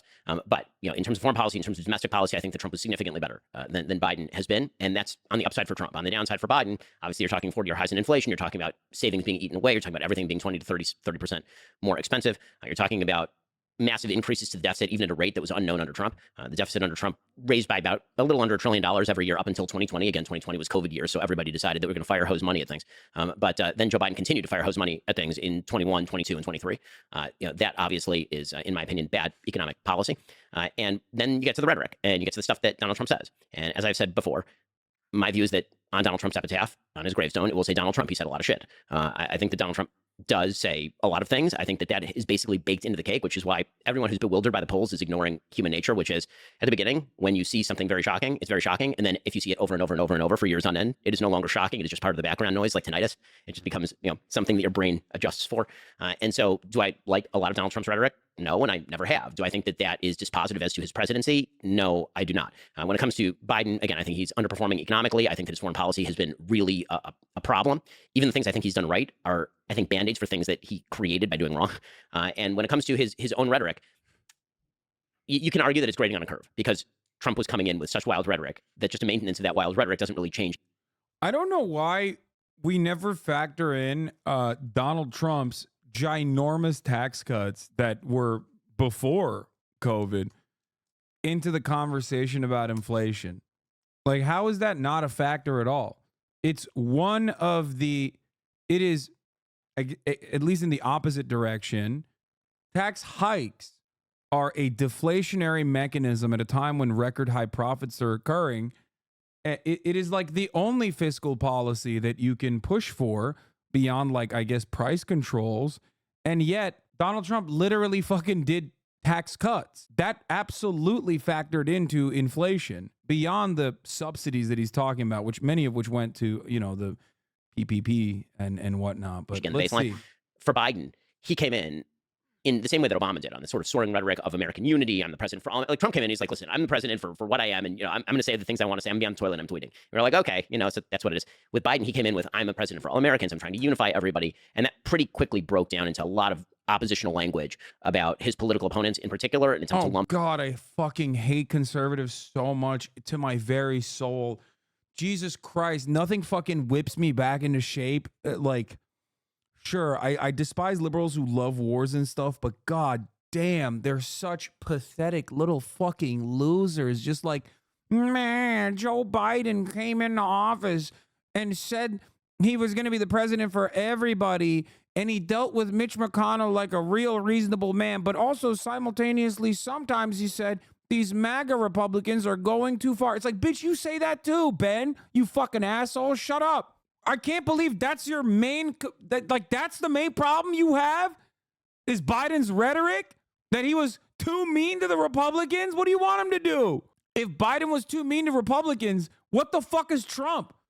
Biden wasn't as mean to Republicans as Trump was. He literally went to New Hampshire the other day and called it a fucking drug-infested shithole. What are you talking about? He'll go to West Virginia and be like, you guys don't wash yourselves, you fucking idiots. And everyone's like, hell yes, sir. I haven't showered in weeks because I don't have running water. And he's like, that's right, you fucking poor moron. Vote for me. Trump is meaner to the Republican base than fucking Joe Biden is to Republicans across the board. And you're over here making this comparison? Get the fuck out of here. That's such a dumb thing to say. In, for example, huge swaths of the conservative movement with the people who participated, for example, in January 6th or who were fans of January 6th. The sort of lumping in of everybody into MAGA Republicans who wasn't personally signed on to an infrastructure bill with him. That sort of stuff, I think, has been truly terrible. I thought his Philadelphia speech was truly terrible. And again, I think that you do have the problem of he is no longer capable of, certainly rhetorically, unifying. Yeah, dude, you're right. You're right, man. Totally. Donald Trump, he just says stuff. Whatever. Don't think about it any further than that, okay? Joe Biden, on the other hand, he says that at the top of the hour, there's a 3-minute ad break, and I forgot to run it, so I'm running it now, okay? And that's unacceptable. Donald Trump, he just says stuff, and it's annoying. Who cares? Joe Biden, on the other hand, guys, he says scary things like people that don't want to sign on to a totally reasonable infrastructure spending bill are insane. even though those very same Republicans will vote against it and then go back to their own fucking town halls and act like they brought money back home, like the psychopathic assholes that they are, knowing full well that their dumbass fucking hog voters are not going to know the reality of the situation. Bisexual icon JF Gay, thank you for the 10 gifted subs. And Abigene 19, thank you for the 5 gifted subs. In the country, when every speech from him feels like watching Nick Walenda walk across a volcano on a tightrope. And it really is like you're just sort of waiting for him to fall. I mean, it's sad to say. I mean, the other day he was speaking for what was in effect his campaign kickoff, and this is in Valley Forge. And I mean, Jill rushed up there like off the as soon as he was done. Jill rushed up there, like she'd been shot out of a cannon to come and try and guide him away so he didn't become the Shane Gillis Roomba. And that's not really let's put it this way: it does not quiet the soul to watch Joe Biden rhetorically. Again, that's a different problem than Trump's problem, but that's my analysis. This is one of the areas where we get into this. I don't understand if there's like brain breaking happening or what's going on. I don't know what world we can ever live in where we say that Trump is less divisive for the country than Biden. I think it is so patently obvious. Trump is so divisive. Like, not only does Trump make an enemy out of every person in the opposition party, I hate the argument about like who's more divisive. It doesn't matter. Trump is still more divisive, obviously, but it doesn't fucking matter. It's such a dumb argument, dude. If you're going to talk about Trump versus Biden, Jesus Christ, it's American politics. They're aligned on a lot more of the issues than they're actually in disagreement over. And people like Ben Shapiro heighten those contradictions regularly in an effort to make it seem as though it's like there's really a lot of deviation from the norm. And even if you're going to argue on those boundaries, like, it's just all optics. It's just like, it's such a shallow conversation to have. Conversation that just begins and ends on optics for no fucking makes an reason. enemy out of his own party and every single person around him. Like, we all watched him bully, Jeff Sessions. We all watched him bully his own party on Twitter. We all watched like all of these people walk away from him. Even recently, I think his the Secretary of Defense Esper and John Kelly, the Chief of Staff, were saying, I think Trump is a threat to democracy. You got all of his prior people that were around him, some of his closest allies. You've got Bill Barr that won't co-sign a single thing that he says. You've got all these people that he used to work with that all say Trump is a horrible, evil person. He is ineffective as a leader. He doesn't accomplish anything, and he didn't. To say that Biden has failed at bipartisanship when we've got that's also wrong. Donald Trump. This is something that I actually. This is literally something that I debated Destiny on. All the Destiny heads that are watching right now, if you want to see a fucking debate daddy, if you want to see your debate daddy get fucking owned on this, I literally argued with Destiny on this where I said Trump is a very successful Republican. Something I stand on to this day, something that I fucking absolutely owned him on as well. If you want to go fucking watch a debate on those boundaries, it's somewhere on my YouTube. I don't remember. It's like fucking so many years ago. But Donald Trump is a phenomenally successful Republican. If anything, the Republican Party is currently experiencing whiplash because they're victims of his success. Donald Trump is not unsuccessful at all. He was profoundly successful for Republican Party policies. He packed the courts. He destroyed the regulatory agencies. He offered fat tax cuts for no fucking reason at a time when there was no necessity for it. 3 Supreme Court justices, luck or not, doesn't matter. He did that shit. Okay? So the idea that he's not a successful Republican. By the way, hold on, where is it? Oh. Why don't you debate him instead of talking about this debate from years ago? Well, it's wonderful because Lefty McLefterson very quickly proved exactly why I don't fucking debate most of these people in the debate Lord Spear, because their followers come in here for months on end and keep repeating shit like Hamas Piker. How am I? Because he doesn't actually fucking deal with people that he considers to be on the left as like, good faith people. That's why his entire community thinks I'm pro-Russia across the board and spread that far and wide. Motherfuckers are still coming in here and saying the most Islamophobic bullshit. That's the reason, because I'm getting fucking... does that hurt your feelings? Just wipe those tears away with millions, bro? First of all, that's not a good counter, brother. And secondly, okay, all right, you could just fucking be as racist as you want to LeBron James then. He's rich, so just go call him the N-word? Like, what do you mean? What kind of fucking argument is this, dumbass? Also, you're proving the point I'm making because it's not the actual debate itself. it basically turns into like that community's most ridiculous diehard loyalists coming in here and like relentlessly trying to fucking derail whatever I'm trying to do next. There you go, soy boy. Like it's fucking 4chan time. Come on, dude. Gotten the CHIPS Act, we've gotten the IRA, we've gotten the ARP, we've gotten the bipartisan infrastructure bill, when we've got like all this major legislation that is working in this historically divided Congress, as opposed to Trump that got us tax cuts and deficit spending. I don't understand where we ever are in this world where Biden is somehow more divisive than Trump. Even the speeches that Ben is bringing up, they always bring up. I remember that one. I think we might have even done it on our episode. The one speech that Biden gave, where at one point the background is red, and that's the Philly speech I referenced. Yeah, and they're like, "Oh my God, it's over. This is the end." And then meanwhile, you got Donald Trump, coming into office saying things like, "If you burn the flag, you should have your citizenship revoked," or talking about MSDNC, that I'm going to investigate every single one of these media organizations for corruptness. I'm going to open the libel and defamation laws. I'm going to take all of these guys to court. You've got this weird Project 2025 stuff where. Is it John Paschal, I think, is talking about, we're gonna investigate all of these people and we're gonna try to throw crimes at all these people. Trump is like the most divisive president I think we've ever had. If you stay in your own isolated box, you don't really engage in the whole discourse. Is my thing, but I don't. See, this is the reason, because the community that like debate lords foster, create is like hyper toxic and very Reddit. What do I mean by this?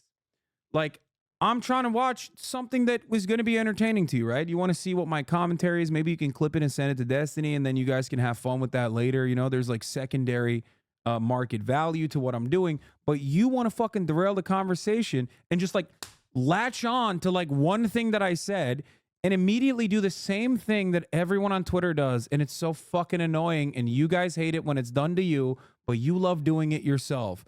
Oh, I said I like pancakes. Whoa, it doesn't... Wow, why are you saying that you don't like fucking waffles? Now I'm going to fucking write a dissertation on that. And if you ever reply to me like the fucking dumbass that you are, I'm going to turn it around and then move on to a secondary point. It's not productive at all. You know what I mean?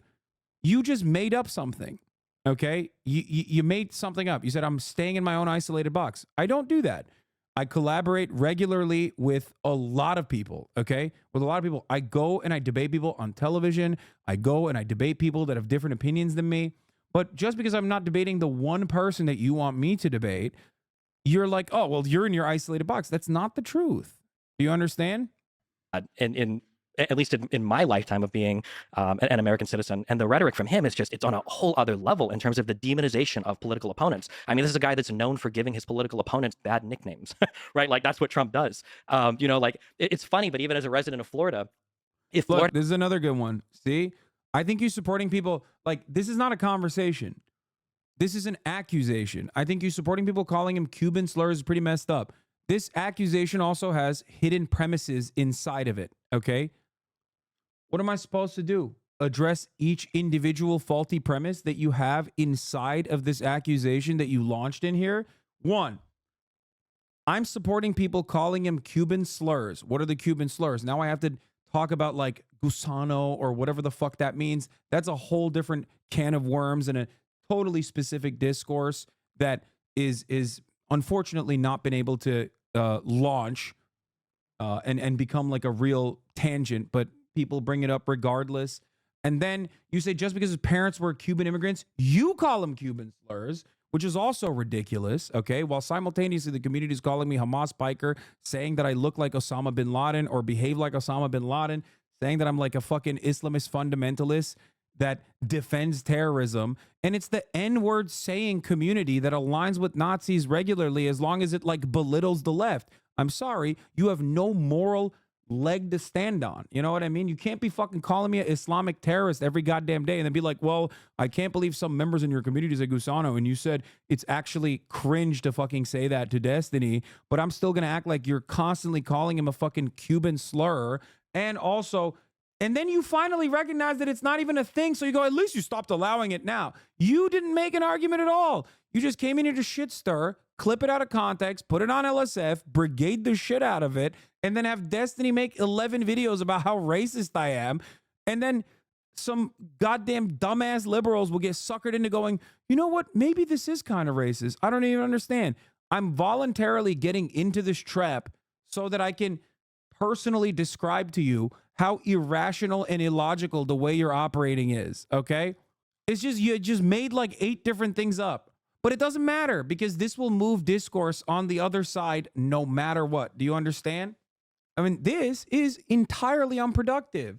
A lot of you guys personally see yourselves as like intellectual giants, okay? You see yourself as like intellectual titans because you love testing your ideas, okay? You love testing your ideas in the battleground, right? That's where ideas thrive. This is how we find the best ideas, by engaging in, you know, the Socratic method or whatever.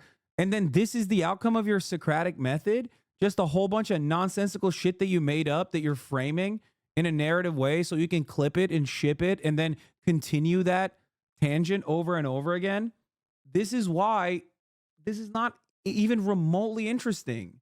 I don't know why you think it's remotely interesting. I genuinely don't understand it, because the debate itself ultimately should be on the boundaries of what Destiny believes and what Ben Shapiro believes. If you have better talking points and if you have better opinions, you should be able to fucking destroy Ben Shapiro, right?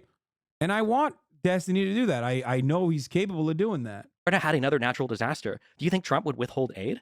Because you had, I think that was one of the few nice things that DeSantis actually said about Biden, was that like, hey, listen, you know, when the buildings collapsed in, I think that was in Miami Beach, yeah, that, you know, for the hurricane stuff, that Biden was there. He was saying, if you guys need aid, however many billions, you can have it. Meanwhile, Trump, I think, was threatening to withhold federal funding from blue states that wouldn't, I think it had to do with the National Guard stuff, the deployment of the National Guard, that they weren't like doing enough for the riots. And Trump was threatening to withhold aid from some of these blue states.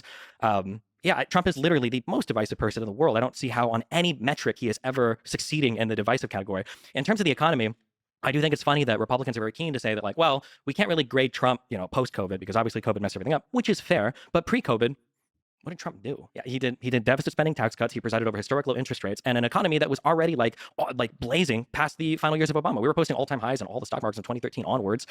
You know, unemployment rates were falling. Now under Biden, unemployment rates are even lower than they were under Trump. But it sucks that for Trump, we can say, well, we can't really hold him accountable for 2020. That was COVID. Well, all we have for Biden is post-COVID. We don't have any pre-COVID Biden, you know, economy. And it was the same thing for Obama too, coming in right after the housing collapse as well. And it sucks that Republicans are able to walk out of office, you know, having burned the entire American society to the ground economically.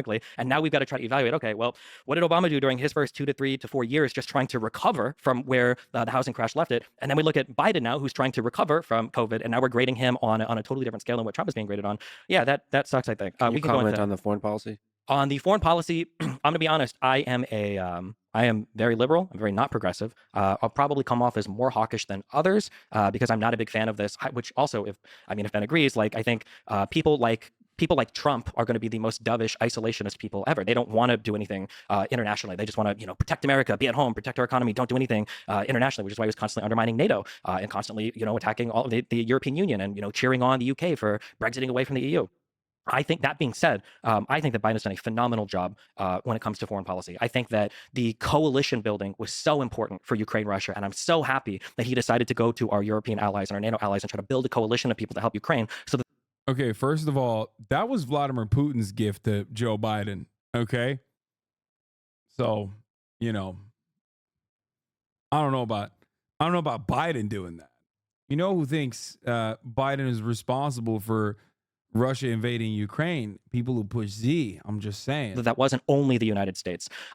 Personally, especially after doing a whole bunch of research, I do tend to side with Israel over Palestine in a lot of the Israeli-Palestinian conflicts. I'm glad that Biden, while remaining a staunch defender of Israel, is trying to rein in some of the more aggressive posturing toward. Yo, okay, that's insane. Yeah, I'm glad that Biden is trying to rein in Israel. Okay, well, he's a fucking abject failure on that front. Okay, that part is ridiculous. No, Biden is not good on Israel at all. So much so that I personally believe his own individual zealotry is causing commotion in his own State Department, which very likely would have presented serious red lines under any other administration. Maybe not the Trump administration. He's the only guy who's like worse than Biden, I feel like, on Israel. But Biden's continuation of the Trump-Israel policy is an abject failure. He continued the Abraham Accords, okay? He continued the Abraham Accords that completely wrote out Palestinians from the conversation. And also the idea that like Biden is reigning in Israel is so fucking laughable. They've openly stated that there are no red lines, routinely denied that Israel is not doing anything that constitutes ethnic cleansing. And beyond that, Biden has actually personally sidestepped Congress to more expediently send munitions to Israel. And also, if you care about Ukraine, then, okay, here's another really silly thing that Biden is doing. Biden is funneling funds and munitions into Israel's offensive ethnic cleansing campaign instead of giving those dumb bombs, rockets, and munitions that the Ukrainian military desperately needs on its defensive campaign. So if those munitions have to go somewhere, then yes, Ukraine is a better place to send those munitions to, considering that at least you're on the right side morally. Maybe for the wrong reasons, but still on the right side morally on that conversation. So it's an absolutely devastating error in foreign policy. Did Destiny not say he thinks Palestine should be genocided in that infamous clip? Yeah, but that was before he started reading Wikipedia pages. And then he came to the conclusion that Palestine should be genocided, but like we shouldn't call it a genocide because Israel's national security concerns of, its demographic concerns that are national security concerns are totally valid. And actually it justifies Israel's current actions in both maintaining an apartheid state and also doing ethnic cleansing in Gaza now. Anyway, yeah, this is another good part about this too. Biden is also being ritualistically humiliated on Israel by Netanyahu every day. Biden will be like, oh yeah, we're going to do a two-state solution. And then Netanyahu the next day will be like, we're never doing a two-state solution. From the river to the sea or to the west of, for everything west of Jordan is actually going to belong to Israel. Like immediately after Biden goes, oh no, he doesn't mean it. He doesn't know what he's saying. Come on, Jack. I promise he'll find a good two-state solution. I just don't know. Oh, I don't know what kind of two states. Anyway, so no, he looks like a fucking clown. It's actually one of the absolute worst things for the Biden administration. It is, one, immoral to support an ongoing ethnic cleansing campaign. Okay, so that's number one. Contrary to popular opinion, I did not support Russia's invasion of Ukraine, by the way. So, just let me clear that before that becomes a counterpoint here. Okay. And number two, not only is it immoral to support ethnic cleansing, it is also not even pragmatic for Biden to try to deal with Israel in the way that he's dealing with Israel. It just simply makes him look more incompetent to both Americans in the United States of America that are paying attention. Most people don't care, though. They still like, Israel bombing Gaza. They're still very much, especially the voters, still very much don't give a shit or support it completely. But as far as like America's soft power goes, it looks like America can't even rein in its own attack dog. It's really bad across the board. The Palestinians in the Gaza Strip. I'm proud that Biden said, hey, listen, we're going to delay some of these attacks. Hey, listen, we are going to allow humanitarian aid here. Hey, listen, we are going to try to, not kill as many Palestinian people down there, while still, signaling that he would be a staunch supporter of Israel in the conflict, assuming the civilian casualties don't go too high. For foreign policy, 25,000. What are we talking about? Blemishes. The biggest one you can give to Biden is Afghanistan and the pullout there. But man, are we going to talk about, the Inspector General report that says that one of the biggest reasons why the Afghanistan pullout was so disastrous was because of the Doha Accords, where Donald Trump headed talks that didn't even include the Afghanistan army.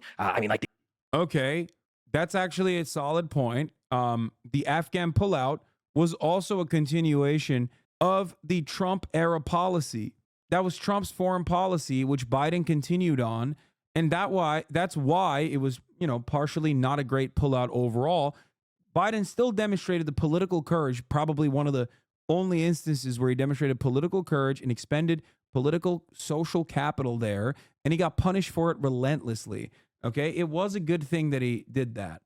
These were disasters. Like when Biden took office, we had 2,500 troops left in Afghanistan. Like, what was the options even afforded to Biden at that point? Obviously, you've got the abandonment of the Kurds in northern Syria, for the Turkish armies to lay waste to. You're talking about Iran and North Korea, although I'm not sure where Ben would land on those. But yeah, that's broadly. Yeah. That's a lot from both. You want to pick at something where you disagree with here? Well, there's a lot. So, I want to ask a few questions on each one of these. Yeah, sure. So let's talk about divisiveness for a second. So there's no one who can make the case that Donald Trump is not divisive. Yeah. Of course, he's incredibly divisive.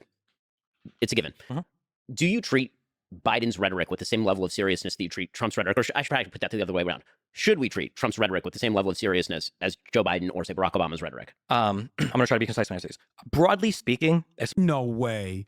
That is not a good. Whoa, dude. If there was a fucking Democrat that spat like Donald Trump did, Ben Shapiro would be fucking humiliating him on a daily basis.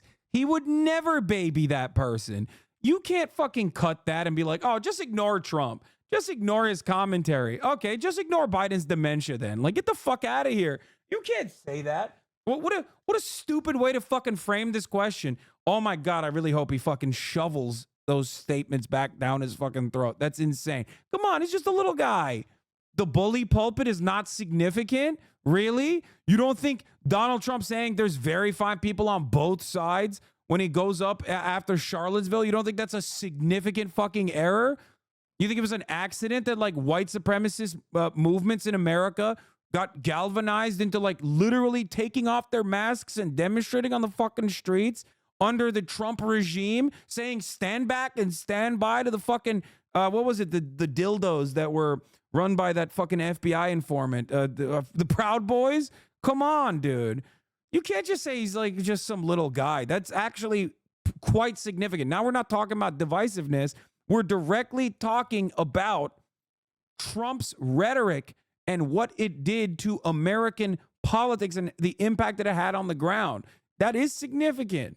especially in studying Israel, Palestine, and Ukraine, Russia. I try not to take politicians at their word because sometimes they just say stuff to say stuff. I understand that. But broadly speaking, I'm going to look at the rhetoric and the actions, and I am going to grade them the same. So yes, I would hold Biden and Trump to the same standard. Right. So my feeling is, and this is one area where, for clarification, we're going to have a division, is that I, of course, don't treat Trump's rhetoric in the same way that I treat Biden's or Obama's. He's utterly uncalibrated, and he says whatever he wants to at any given time, and it doesn't even match up with his policy very often. Can I ask you, like, for our head of state, our chief executive, shouldn't rhetoric be arguably one of the most important things that he does? I mean, the answer would be yes. And now I've been given a choice between a person who I think in calibrated ways says things that are divisive and a person who in uncalibrated ways says things that are divisive. And so, dude, you can't. Okay, dude, he's grading Trump on a curve. Like what?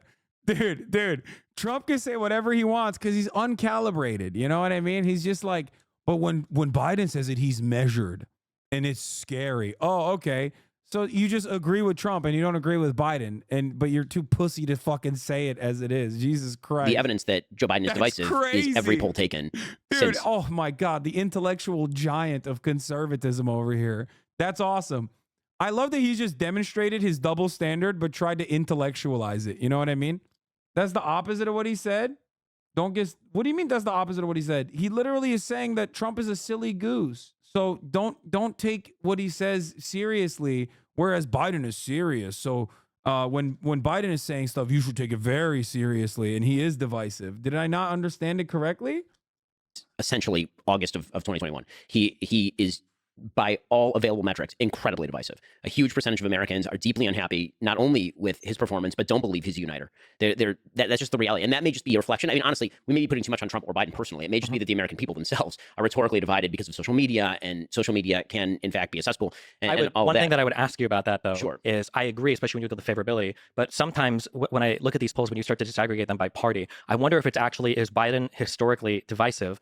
Or I'm trying to think of a really polite way to say this. The people that like Trump worship Trump. I don't know. Like one of the most prescient things that Trump could have probably ever said was that I could kill someone on 5th Street and nobody would hold me accountable. So is it really that Biden is historically divisive, or is it that every single Trump supporter will always say that? Oh, he was saying Trump is deliberate and Biden is a doddering fool. Wait, so he's saying Trump is deliberately divisive, but Biden is divisive on accident because he's a doddering fool? That's not even true.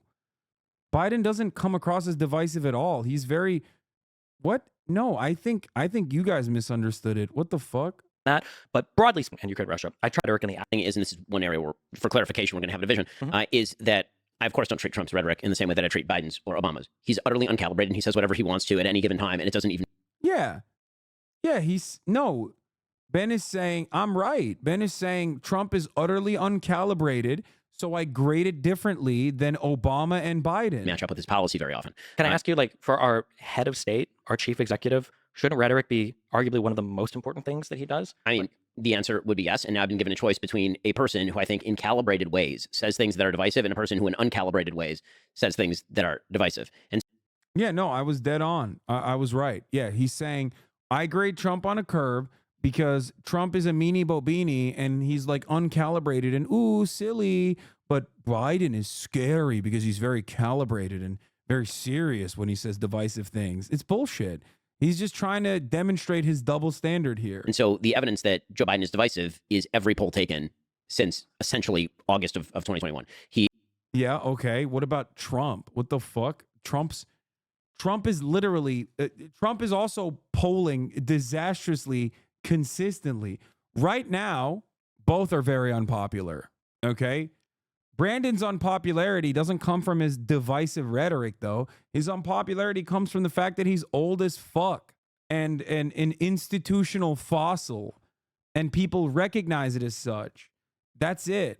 Also, yeah, that's a good take as well. Biden is divisive because of polling. Didn't Trump literally lose to Biden? What's Ben going to say? Fucking turn around and be like, actually, the election was stolen? Because you know his ass doesn't believe that. Basically, Trump is unhinged by nature, so whatever he says is fine, but others are essentially more logical, so what they say is more truthful and dangerous is what he's saying. Yeah, except he's not even looking at what Brandon is saying. What the fuck does Brandon say that's dangerous and divisive and scary? The only things that Brandon has ever said that are dangerous, divisive, or scary have been in the last quarter here, okay? In defense of Israel, which Ben is, I'm sure, not going to have an issue with. So that's kind of crazy to me. Ben Shapiro is literally saying that brainwashed people who screeched that Joe Biden didn't legitimately win the election and literally broke aren't rallying around Joe Biden as president. Does Ben not realize how fucking stupid his arguments are? No, he doesn't. It doesn't matter because his community is stupid as fuck. So he can make stupid arguments and he sounds intelligent. And then people will go, yeah, that's my nerdy guy that I like. He is, by all available metrics, incredibly divisive. A huge percentage of Americans are deeply unhappy, not only with his performance, but don't believe he's a uniter. That's just the reality. And that may just be a reflection. I mean, honestly, we may be putting too much on Trump or Biden personally. It may just be that the American people themselves are rhetorically divided because of social media, and social media can, in fact, be a cesspool. One thing that I would ask you about that, though, Sure. is I agree, especially when you look at the favorability, but sometimes when I look at these polls, when you start to disaggregate them by party, I wonder if it's actually, is Biden historically divisive? Or I'm trying to think of a really polite way to say this. The people that like Trump worship Trump. I don't know. Like one of the most prescient things that Trump could. Dude, just fucking be honest about it. What are you doing? Oh, the people that like Trump really like Trump? Just fucking say it. They're fucking insane, okay? They're insane, sweaty little hogs and hogalinas and hoglets that fucking run around oiking like the little piggies that they are. Oh my God, I'm gonna lose my fucking mind. They are a cult. The idea that these dumb motherfuckers are going to come back to reality is insane. That's number one. Number two, most of the Republican Party knows that they're fucking hogs, okay? And don't really care all that much, and they're going to rally around Donald Trump anyway when the time comes, okay? Just fucking be honest. Be honest. It's cult. It's cult shit. They're a cult, okay? You cannot reason with a group of individuals who think Joe Biden is a fucking pedophile vampire who stole the election, who's simultaneously a doddering old fool, but also a sinister plot maker that stole the election from millions of honest Americans. Like, none of it makes sense. It's just a group of fucking mouth breathers who personally believe Trump good, Biden bad, Democrats are fucking socialist, communist, pedophile, transgender vampires. Could have probably ever said was that I could kill someone on 5th Street and nobody would hold me accountable. So is it really that Biden is strictly divisive, or is it that every single Trump supporter will always say that Trump is great and always say that Biden? But also that doesn't account for one very important thing. Donald Trump is divisive, sure, except Donald Trump barely ever got under 90% approval rating on the Republican Party, a fact that I used to mention all the time back in the day. Okay, there were moments where he trailed and he got to like 88% or whatever. Okay, but here's the thing. Donald Trump was always popular within the Republican Party. The reason why Joe Brandon's approval ratings are really, really bad is because Democrats don't like Joe Brandon. That's the issue. Okay, it's not that he's divisive. It's that he's old and he doesn't have that same retail politician juice that he used to have. Okay, that's it. That's it. Joe Biden's approval rating in the Democratic Party is disastrous. Okay? It's fucking disastrous. It has never touched like the Trump level of fascination and approval at all. 75% of the Democratic Party a couple months back wanted a different candidate. Anyway, let's The reason I would say that Biden is in fact historically divisive is because Republicans felt much more strongly about Barack Obama than Joe Biden, actually. But they didn't feel as strongly about Trump as they HasanAbi voting for Trump despite the Dems? Yeah, that's fucking dumb as hell, okay? You're a dumbass if you're doing that. That's so stupid. did about like Romney or McCain, right? In what way? I mean, And like, the allegiance to Trump. oh no, there's certainly more allegiance to Trump than there is to Romney or McCain, largely because Trump won in 2016. But beyond that, the point that I'm making is that if you're looking at the stats in terms of divisiveness, Republicans always find the Democratic president divisive. The question is where the rest of the country is. And right now, there are a lot of Democrats who either don't agree with Biden or find him divisive. There are a lot of independents who find him divisive. Literally, that Trump won in 2016. No, that's not how Trump won in 2016. You're wrong. I can't believe we're just like relitigating old school arguments that are just complete falsehoods that we've actually destroyed time and time again. Trump did not win because of Hillary or Bernie supporters that went and voted for him, okay? The number of Hillary Clinton supporters that ended up voting for John McCain was higher in the first election that Obama had. The percentage of Hillary Clinton voters that went and voted for John McCain was higher. Why did Barack Obama become the president and John McCain didn't become the president? Because he ran a better campaign. Hillary Clinton, on the other hand, was already unlikable and was despised overall and did not campaign appropriately on top of everything else. And that's it. That's the reason. That's the major reason why Donald Trump won. Also, hella Obama voters voted for Trump. I don't know what percentage that was, but I wonder if there's a higher percentage of Obama voters that voted for Trump than Bernie Sanders supporters in general. So when we're comparing these things, I don't think they're leagues apart in terms of the divisive effect of what they say. Right. And I'm separating that off from like the inherent content of what they say, because obviously what Trump says is more divisive just on like the raw level. I mean, if he's insulting people as opposed to Joe Biden doing MAGA Republicans, like if I were an alien come down from space and look at these two statements, I'd say this one's more divisive than this one. But then there's the reality of being a human being in the world. And that is everyone has baked Donald Trump into the cake. And Joe Biden, again, started off with a patina of being non-divisive and now has emerged as divisive. If you don't mind, I actually want to get to the foreign policy questions because this one is actually slightly less interesting. Oh my God. Talk about foreign policy. I hate the because we can say- divisive bullshit. It was so dumb. It was a dumb fucking conversation. Oh my God. The reality of it, and we can look at opinion polls. What if we look at like legislative accomplishments? Like Biden is working on a 50-50 divided Senate. Donald Trump had both houses of Congress and the Supreme Court and got like no major legislation passed. Well, I mean, he did. That's insane. Yes, he did. Yes, he did. Donald Trump passed the most significant tax cuts. What are we talking about? That's insane. The other side of this conversation is also silly because like Republicans don't ever pass spending bills, like, or not spending bills. They do pass spending bills, obviously, but like they don't pass signature legislation. It is antithetical to their worldview. What the fuck? Republicans don't run on legislation anymore, okay?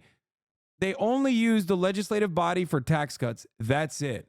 Beyond that, what they end up doing is pack the courts, use state legislatures, completely sidestep the federal government, and then take it all the way up to the Supreme Court. That's their modus operandi. That's how they fucking operate.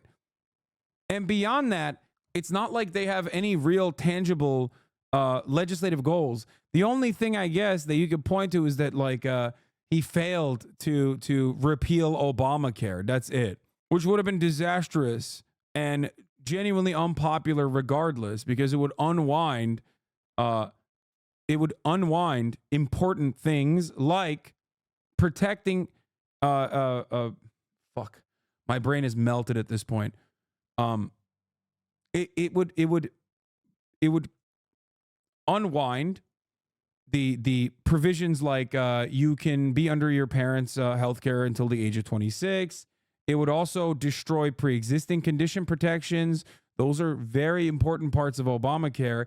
And he also still ended up repealing the part that he found to be annoying, which was the stopgap funding measure for those who weren't a part of Obamacare or did not show insurance that had to pay a fucking price for it, pay a fine for it. So he took that out anyway. So who cares? He literally succeeded on that front. That was the thing that they hated the most, supposedly. Not that it fucking matters. Yeah, the mandatory penalty's gone. He removed that. Lose Congress in 2018, but Sure, but prior to that, because we got the infrastructure bill, I think, in 1 year, which Trump promised for his entire presidency, didn't get anywhere well, on it. I mean, yes, his Republican base was not. Yeah, dude, come on. Infrastructure, really? Trump was going to do infrastructure? That's crazy. Like, that's a dumber argument than fucking Trump promised to build the wall and he didn't, okay? That's a better argument than being like Trump promised he was going to do infrastructure. Nobody believed that that was a real thing. What the fuck? Not in favor of mass spending on infrastructure, and none of us. See? So there's that. I think that's mostly a state and local But they were issue. in favor of mass spending for tax cuts? That's not spending. I mean, Effectively it is, right? Like, effectively it's not. well, if you're cutting tax receipts, but you're not changing the level of spending, like Biden did with the IRA. I mean, again, we have a fundamental philosophical difference here. I think that when the government takes my money, that is not the government somehow being more fiscally responsible. And when the government allows me to keep my money, I don't see that as the government spending. I see that as my money, and the government is taking less of it. That's great, but Oh, that's crazy. There you go. This is why neoliberals are woefully incompetent at debating fucking neoliberals that are right wing, okay? That's sick, man. He's over here talking about fiscal responsibility with a dude who does not give a shit. You're not going to win that argument, brother. Even if you win that argument, who are you really winning that argument for? It's not a thing that anybody believes, okay? The left doesn't believe it because they look at fucking military spending and go, oh, that's really weird that we have so much fiscal responsibility for our endless discretionary spending increases year over year for the American military, but no fucking fiscal responsibility for anything else. The right doesn't believe it. It's all magic. The only people that care about the deficit, I say this all the time, are the dumbass Democrats, okay? That's it. The Democrats and fucking Paul Ryan. Who else believes in real deficit hawking? Not the Republicans. They only talk about it when Democrats are in charge. Democrats, they are the only ones who actually are trying to balance the budget. It's so dumb. And it's not a popular position to push for anyway. Okay? at the end of the day, the government is still going to be in a deficit spending, and they're going to have to borrow money from the treasury. Right. We have a spending problem. In other words, not a receipts problem is the case that I'm making. The problem with Donald Trump is not that he lowered taxes. The United States has one of the most We have a progressive spending problem, not a receipts problem. tax systems on the planet. And in fact, if you wish to have a European-style social welfare state, what you actually need is to tax the middle class to death. I mean, the reality is that the top 20% of the American population pays literally all net taxes in the United States after state benefits and all of this. Sure. So if you actually wanted to have the kind of social welfare state that many liberals seem to want to have, like Northern Europe, for example, you'd actually have to tax people who make $40,000, $50,000, $60,000. He's not completely wrong. Not tax the middle class to death.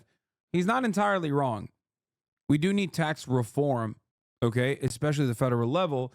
And a major part of the problem is also not just simply purely taxing income, but developing better mechanisms to tax wealth. No, you would end up taxing the middle class more as well in this process, for sure. The reality is that there is so much unimaginable income inequality in the United States of America that the middle class and anyone below the middle class are actually giving a significant proportion of their yearly earnings back to the fucking government, both the local, the state government and the federal government, than the actual billionaires. So a lot of people get lost in the sauce and talk about like, oh, the top marginal tax rate. The problem isn't at the top marginal tax rate, which is relatively high in comparison to European countries as well. I myself pay, because I don't have any like, I don't have any like vehicles to hide or any shelters to hide my earnings or do any like real deductions or anything like that, that I just straight give a lump sum to the federal government and the state government at the end of the year that basically almost cuts my earnings in half. I'm one of the very few people at my own tax rate that operates like this. Beyond that, many people at this level would oftentimes create like multiple different LLCs, S corps, like ways in which they can, manage their taxes a little bit better. And in this process, I have realized that like a big chunk of the issues come from those who are in the 1% and above, right? Or in the top 10% of wealth in this country that have assets. The top 10% of wealth in this country have most of their wealth in assets, and we do not have a decent way of taxing said assets, okay? It's not about income at all, because when you target income, and we have done that, and you could still raise the top marginal tax rate for sure, But when you go off of simply pure income, you're going to be taxing only like lawyers, doctors, high earners in the professional field, athletes, celebrities, you know what I mean? Like musicians, entertainers, but not like those in finance, not the people that you think of when you think of like actual billionaire style wealth. And that's fine. And I think that you can still increase top marginal tax rate. Okay. But beyond that, the real issue is going to be on the capital gains front and on the wealth front in general. Okay. You got to stop reading my messages. I'm a dumbass. What? Richest country in the world and our rolls filled with cracks, bro? I'm not. I'm only reading the top of the hour ad break.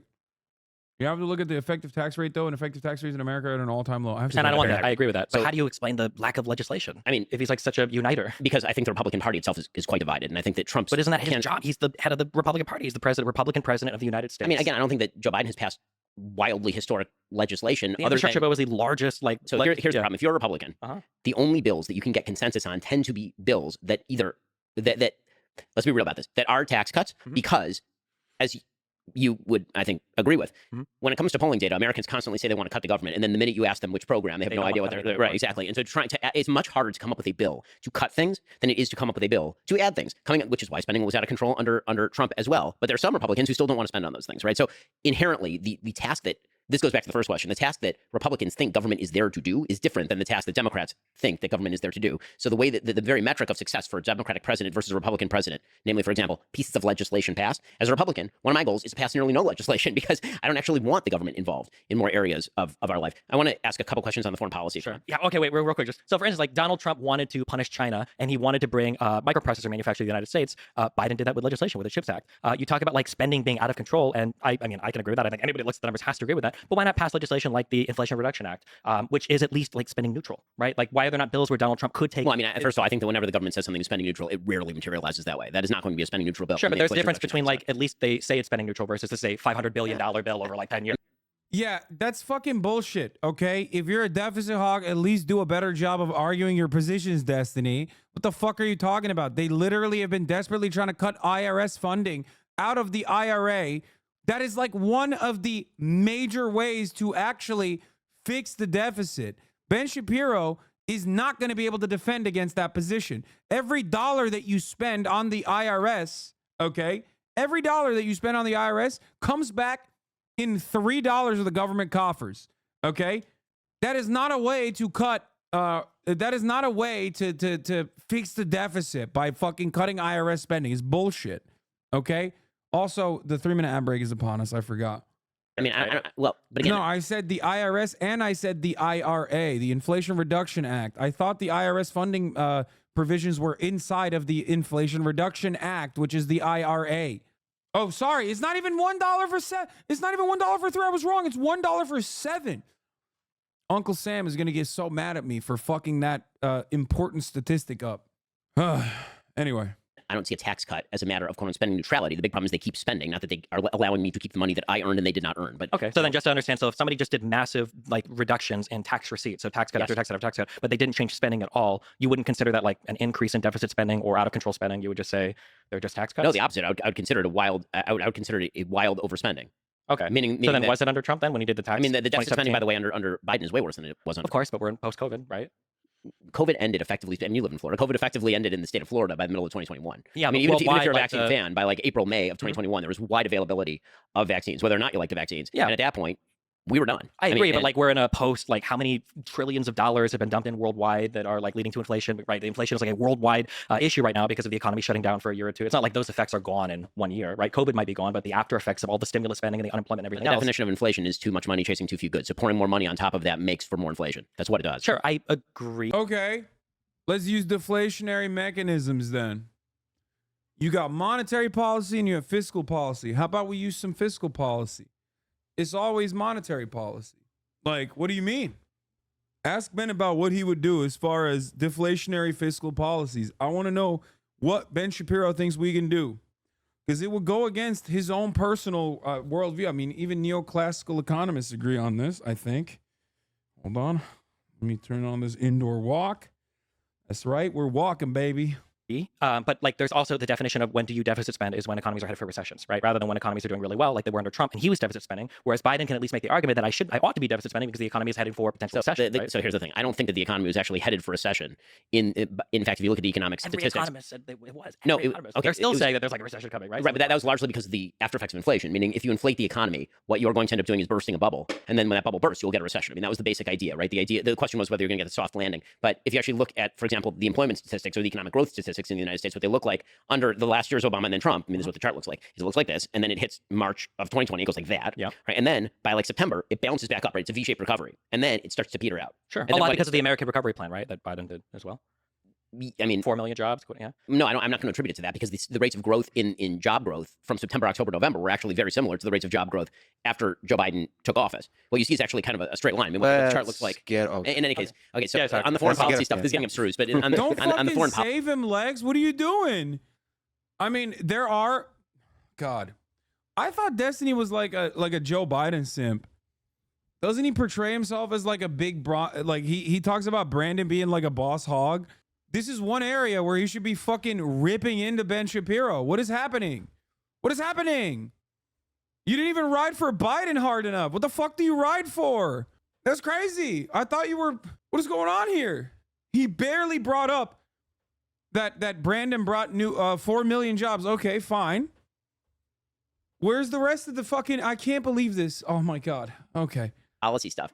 So he said that he's amazing in international politics. That's not enough writing. Yeah, he's writing for Biden on the worst fronts. Biden is actually pretty progressive on domestic policies in comparison to prior leadership. Okay. So Biden, and I've talked about this quite a bit, Biden has actually done a decent job on many domestic issues. Okay. Pro-labor, like his advocacy on that front. The fact that he even cut a deal with the rail workers after forcibly breaking their strike, but quietly getting their demands met with the railroad. Now, even if you're like a liberal guy, okay, you can openly admit that was a good thing that he did. Okay, his agency appointments were great. He has beefed up the NLRB. He's done a decent job with the FTC, even with the SEC. Like, there's a lot going on that Biden has done a decent job with. Okay, demands were met, yes. However, and the IRA is not bad either. You got fucking battery development facilities, which are slated to be unionized, by the way. You have a lot more manufacturing facilities opening up, a lot more jobs. These are all good things that Biden did. Okay, video games are back under Biden. Let's be real. Anyway. Now, if I were to advocate for Biden, those are the things that I would push on. Okay? He's done a decent job. I don't know why he's not talking about it. Anyway, let's continue. Yeah, Grand Theft Auto 6 was announced under Biden. Didn't happen under Trump, let me tell you that. Questions that I have with regard to Biden on foreign policy. Very, very simple question. Do you think that the situation in the Middle East is better now than it was under Donald Trump? Probably, that's a hard one. The factors that I'm making right now are like, obviously you've got the. Oh my God, I'm going to lose my mind. Yes, of course it's worse. Directly as a consequence of the Trump regime. That's it. That's the answer. There's only one answer to this. It's Trump. It's literally Trump. That's the reason why Biden is bad. I have to fucking, I can't walk and yell at the same time. Okay. I'm gonna be honest with you. I know a lot of people say, Hasan, all of my haters, especially like Destiny fans that come in here, they always say like, I'm so bad about foreign policy. But I really legitimately think Destiny is really, really, unfortunately, a little out of his depth here, okay? The issue with the Biden regime is that it is a direct continuation of Donald Trump's horrible foreign policies. Okay? Horrible foreign policies. You can just very easily turn this around. You're not letting it play. Israel-Palestinian war that's going on right now, which is kind of bad. But like, broadly speaking, I'm not sure how much that affects the Middle East as much as like the collapse of Syria. 2013 Syrian civil war sent millions of immigrants throughout all of Europe, which was under Obama and continued under Trump. Trump didn't do anything to alleviate any of the Syrian civil war. In terms, Why like, did Syria end up as a preserve of Russia again? how did Syria end up as a preserve of Russia? Yes. Why did it end up being essentially a client state of Russia? I know that Putin enjoys access to the ports down there. I don't know. I mean, the reason is because Barack Obama suggested that there was a red line that would be drawn in the face of chemical weapons use. Bashar Assad then used chemical weapons in Syria, and Barack Obama was unwilling to then essentially create consequences for Syria in the form of any sort of Western strike. And so instead he outsourced it to Russia. This is 2013, 2014. Sure. Right? Do you think there might have been some hesitancy after like seeing how Libya ended up that maybe us like intervening? Who was president during Libya? Obama? Yeah. I mean, like, so Sure, but what does that have to do with anything? I'm just I mean, saying, the- like, there might have been like a mistake the learned. point that I'm that, making like, is that actually I'm the Middle losing East, it. I mean, just I'm historically losing speaking, it. was historically good under Donald Trump. I mean, it's very difficult to make a case that either before or after Trump were better than during Okay. Foreign policy, just like economic policy, really, is almost always a direct continuation of prior administrations. Okay. Everything that happened in the Brandon administration, you can directly find fault in the administration prior. Even Syria, when you talk about putting the blame on Biden, is still it's still a major problem due to the former war on terror and the destabilization that the Republican administration of George W. Bush created. It doesn't matter ultimately because both parties are completely aligned when it comes to foreign policy anyway. But if you were to try and make an argument here between like foreign policy between Joe Biden and Donald Trump is still worse. It's just the truth. Donald Trump greatly escalated drone strikes. Donald Trump was horrifyingly bad on the issue of Israel-Palestine. Moving the embassy to Jerusalem was a major misstep. A misstep that I don't even think Hillary fucking Clinton would have done. Okay? These are all awful flubs. The Abraham Accords was genuinely awful. Genuinely awful. Casting aside the signature accomplishment of the Obama administration in the form of the Iran denuclearization agreement, which was created through so much unilateral cooperation and was continued on with our European contemporaries literally going in and investigating, putting fucking cameras in nuclear facilities. Oh, it's just so bad. Biden's faults and failures are a direct consequence of following on the Trump agenda on foreign policy, okay? Trump literally killed Qasem Soleimani. It's not even a fucking question. Like, multilateral, I said unilateral. You're right. Sorry, multilateral. Donald Trump. Was Like, it this just, is I an mean, area of- the yes. Syrian, I don't think that Trump contributed to the Syrian situation in improving much. I Well, think he it caught a wrecked lot ISIS. of. He did wreck ISIS, which was in the. I mean, was ISIS had been ISIS. getting wrecked by the Kurds in Iraq, by every single person, by Assad's there's army, why- by Putin, by Turkey. Literally everybody was fighting against ISIS at that point. There's a spike in violence, and then the Trump. I mean, you get credit for when you're president, presumably. I mean, things got better with ISIS under Trump. I mean, yeah, they did. I mean, Things got worse were- with ISIS under Obama. for sure. He called them the Something JV squad, Sure. and then they became not the JV Bro, squad. Yeah. who created ISIS? Shut the fuck up. Dude, how is, oh my God, oh my God, oh my God, oh my God. Trump literally killed the #1 ISIS killer in the fucking region, okay? Qasem Soleimani, sure, bad guy. You don't like him, okay? Plenty of people don't like him in the region. But undeniably, that's the guy who was killing ISIS, okay? Trump did such a good job of dealing with ISIS that he killed the fucking #1 ISIS killer. Lamar Hassan is a crybaby, to be honest. Okay, I'm embellishing for the point of like, being entertaining here because it's such a fucking boring ass debate otherwise. I don't know why you immediately go, oh, yes, this is a Republican. Never mind. I love you, brother. Spartan 1117. Let me tell you. Oh my God, we caught one, boys. We got a Republican in the building. Listen, Patriot. I love you, okay? You're right. Fuck Joe Biden, baby.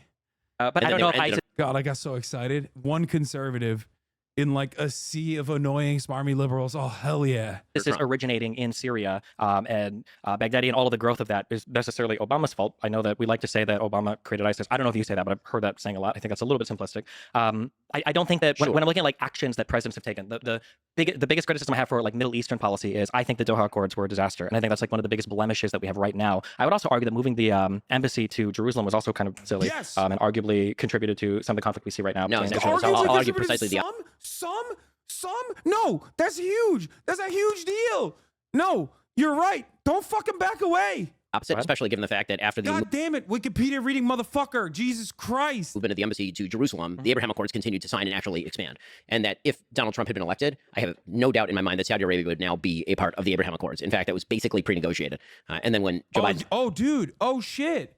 Wait, I didn't realize. Guys, if Saudi Arabia officially normalized relations with Israel, then the Palestinian population would magically go, oh, fuck, dude. Saudi Arabia, which we love and are super fond of, are now dealing with Israel. So I guess that must mean that, like, the situation is solved. Shut the fuck up, Ben, you fucking idiot. What do you mean Saudi Arabia? The fuck are you talking about? October 7th literally is a direct consequence of writing out the Palestinians from the equation completely and trying to normalize relations with Gulf states, but while sidestepping the Palestinians entirely. Took office, Joe Biden took a very anti-Saudi stance on a wide variety of issues. The biggest single effect in the Middle East of Joe Biden's presidency, and again, I agree with you that not every foreign policy issue can be laid at the hands of a president.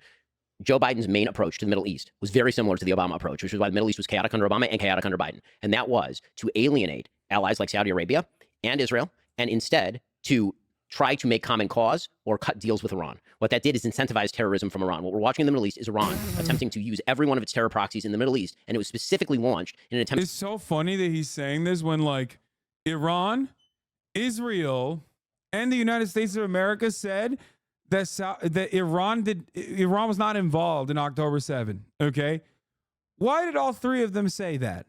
Even Iran themselves said, you know, October 7th was sick. We loved it, but, like, not gonna lie, we can't take credit for it. So why did that happen? Okay, why did that happen? That's because the Palestinians did October 7th. Hamas and other Palestinian militias did October 7th. Okay, the notion that this has anything to do with Iran is really stupid, beyond the fact that, like, yeah, of course, Iran is still arming Hamas and training Hamas and whatnot, but, like, they're not the ones who did it. And the major reason as to why it happened is because they were not dealing with the Palestinians at all. They were just completely writing off the Palestinians from the equation with the Abraham Accords. It is a genuine, massive, disastrous foreign policy failure. Whoo, goddamn, dude.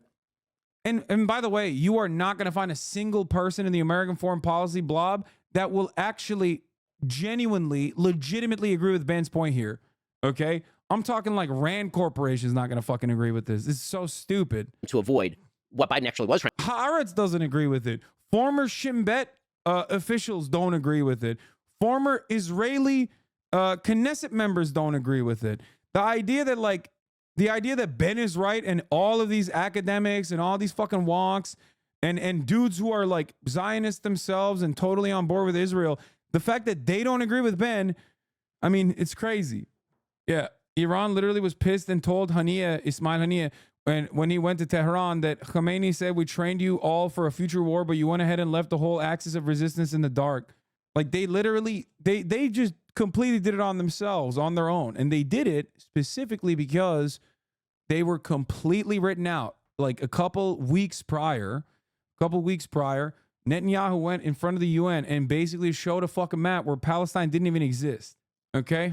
Trying to, which was good, which was after 2 years of failure with Saudi Arabia, try to bring them into the Abraham Accords, right? That was what was burgeoning at the end of last year. And Iran saw that, and Iran decided that they were going to throw a grenade into the middle of those negotiations by essentially activating Hamas. Wait, if that's the case, if Iran activated Hamas to fuck up the Abraham Accords, then doesn't that undermine the point that you're trying to make? What if Saudi Arabia joined in on the Abraham Accords? What difference does that make? What do you mean? What a dumb fucking argument to make. Activates Hamas, commits October 7th. Israel, as a sovereign nation state, has to respond to the murder of 1,200 of its citizens and the taking kidnapping of 240. Israel has to do that not only to go after its own hostages and try to restore them, but also to reestablish military deterrence in the most violent region of the world. Hezbollah gets active on Israel's northern border. Hezbollah is an Iranian proxy. They get active on the northern border. Dude, I would destroy Ben on Israel-Palestine shit. I'm serious. He is so bad. I think it's because he's like really confident because a lot of people in his orbit 100% agree with him. Okay? Like, Destiny is going to agree with him. He's not going to disagree with him because he has assumed the position of being like an ultra-Zionist himself. The idea that like Saudi relations with Israel would somehow Saudi relations with Israel would somehow like fix the problem of Palestinians being ethnically cleansed and living under an apartheid is so stupid. Unless you literally think that Arabs all are of one mind or something. You know what I mean? They all operate with one mind. Houthis in Yemen get active. These are all the only reason all this is happening at the same time is because Iran is doing this, right? And not just that, they're threatening global shipping. If you're talking about the effects of global supply lines, which I totally agree had a major inflationary effect on the economy thanks to COVID, right now the cost of shipping is nearly double what it was just a few weeks ago, and that is damn, that's crazy, man. Maybe Israel should stop fucking pummeling Gaza then. because a ragtag group of Houthi barbarians are attacking international shipping and forcing everybody to stop using the Bab el-Mandeb Strait and instead going around the Cape of Good Hope in Africa. All of that is the result of the fact that Joe Biden reoriented the United States in the very early days in favor of a more pro-Iranian stance. He appointed Robert Malley to negotiate the Iran deal, who, as it turns out, was using proxies. Many of his aides were actually taking money from Iran. The Biden administration, literally one of their first acts was to delist the Houthis as a terror organization and end sanctions against the Houthis. These are all moves that Biden made very early on. They were disastrous moves. But when it comes to domestic, I like that he's saying Biden is bad, which, by the way, this is exactly what I talk about when I talk about why Biden comes across as weak, because it's wishy-washy bullshit. Like, he's literally hitting Biden on like some of the good things that he did as far as foreign policy, and then wrapping that around and talking about how bad Biden is when Biden is literally doing exactly what Ben wants. Ben's argument is Biden should be just as fucking ruthless to the Yemeni population as Trump would have been, right? And also simultaneously talking about complete nonsense, like the Abraham Accords would be successful if Saudi Arabia automatically normalized relations. Saudi Arabia would be on fucking fire right now if China had not facilitated a goddamn deal between Iran and Saudi Arabia to halt hostilities in Yemen, okay, to end the blockade, to end the genocide. Let me tell you, the idea that a cessation of hostilities was not beneficial for Saudi Arabia is ridiculous. So China actually did more in terms of like fixing that area than America did. It's so unimaginably stupid to make this argument that if Saudi had openly normalized relations with Israel as opposed to like what they're doing now, which, by the way, since day one, Saudi Arabia, before the American CENTCOM came into play, was already fucking trying to intercept Houthi missiles and shit on its way to fucking Israel regardless. Saudi Arabia has been aligned with Israel in perpetuity at this point. It's so ridiculous. We're not talking about like the 1970s. You're giving too much credit to China. Saudi went to them to spite the U.S. for not helping against the Houthis. Brother, I'm not like a BRICS truther at all. I understand that. These countries are leveraging their relations with China in an effort to get better deals or make better demands from the United States of America. I agree. Okay? I'm simply telling you what is going on. What happened is the Iran-Saudi normalization agreement was facilitated by China. That is true. That came with a cessation of hostilities against the Yemeni population.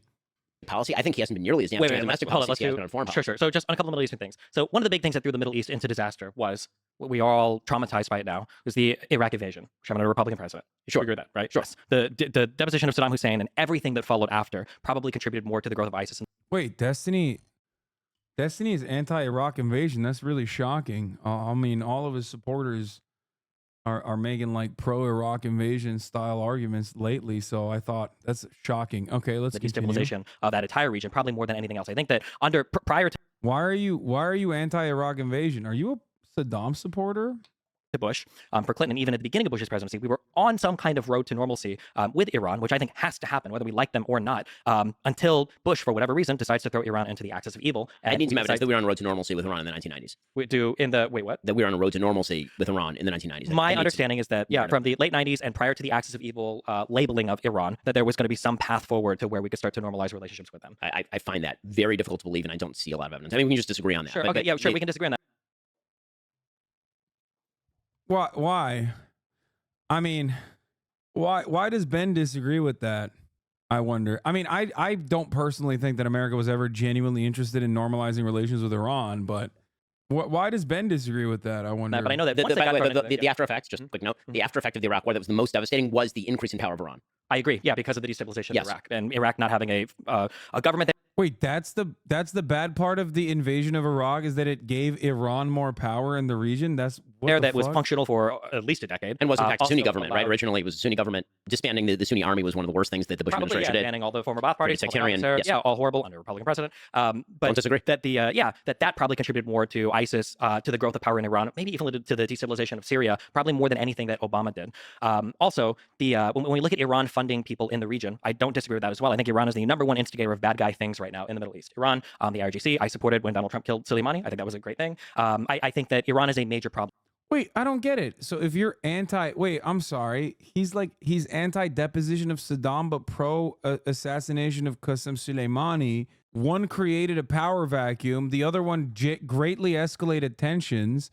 Why is the other, like, if you're against one, why are you not against the other? It doesn't make sense. I mean, this is like entirely incoherent. If you're talking about the destabilization of the Middle East, he is anti-Saddam. I think you misheard. No, but he said the deposition of Saddam and the destabilization of Iraq was greatly beneficial to Iran.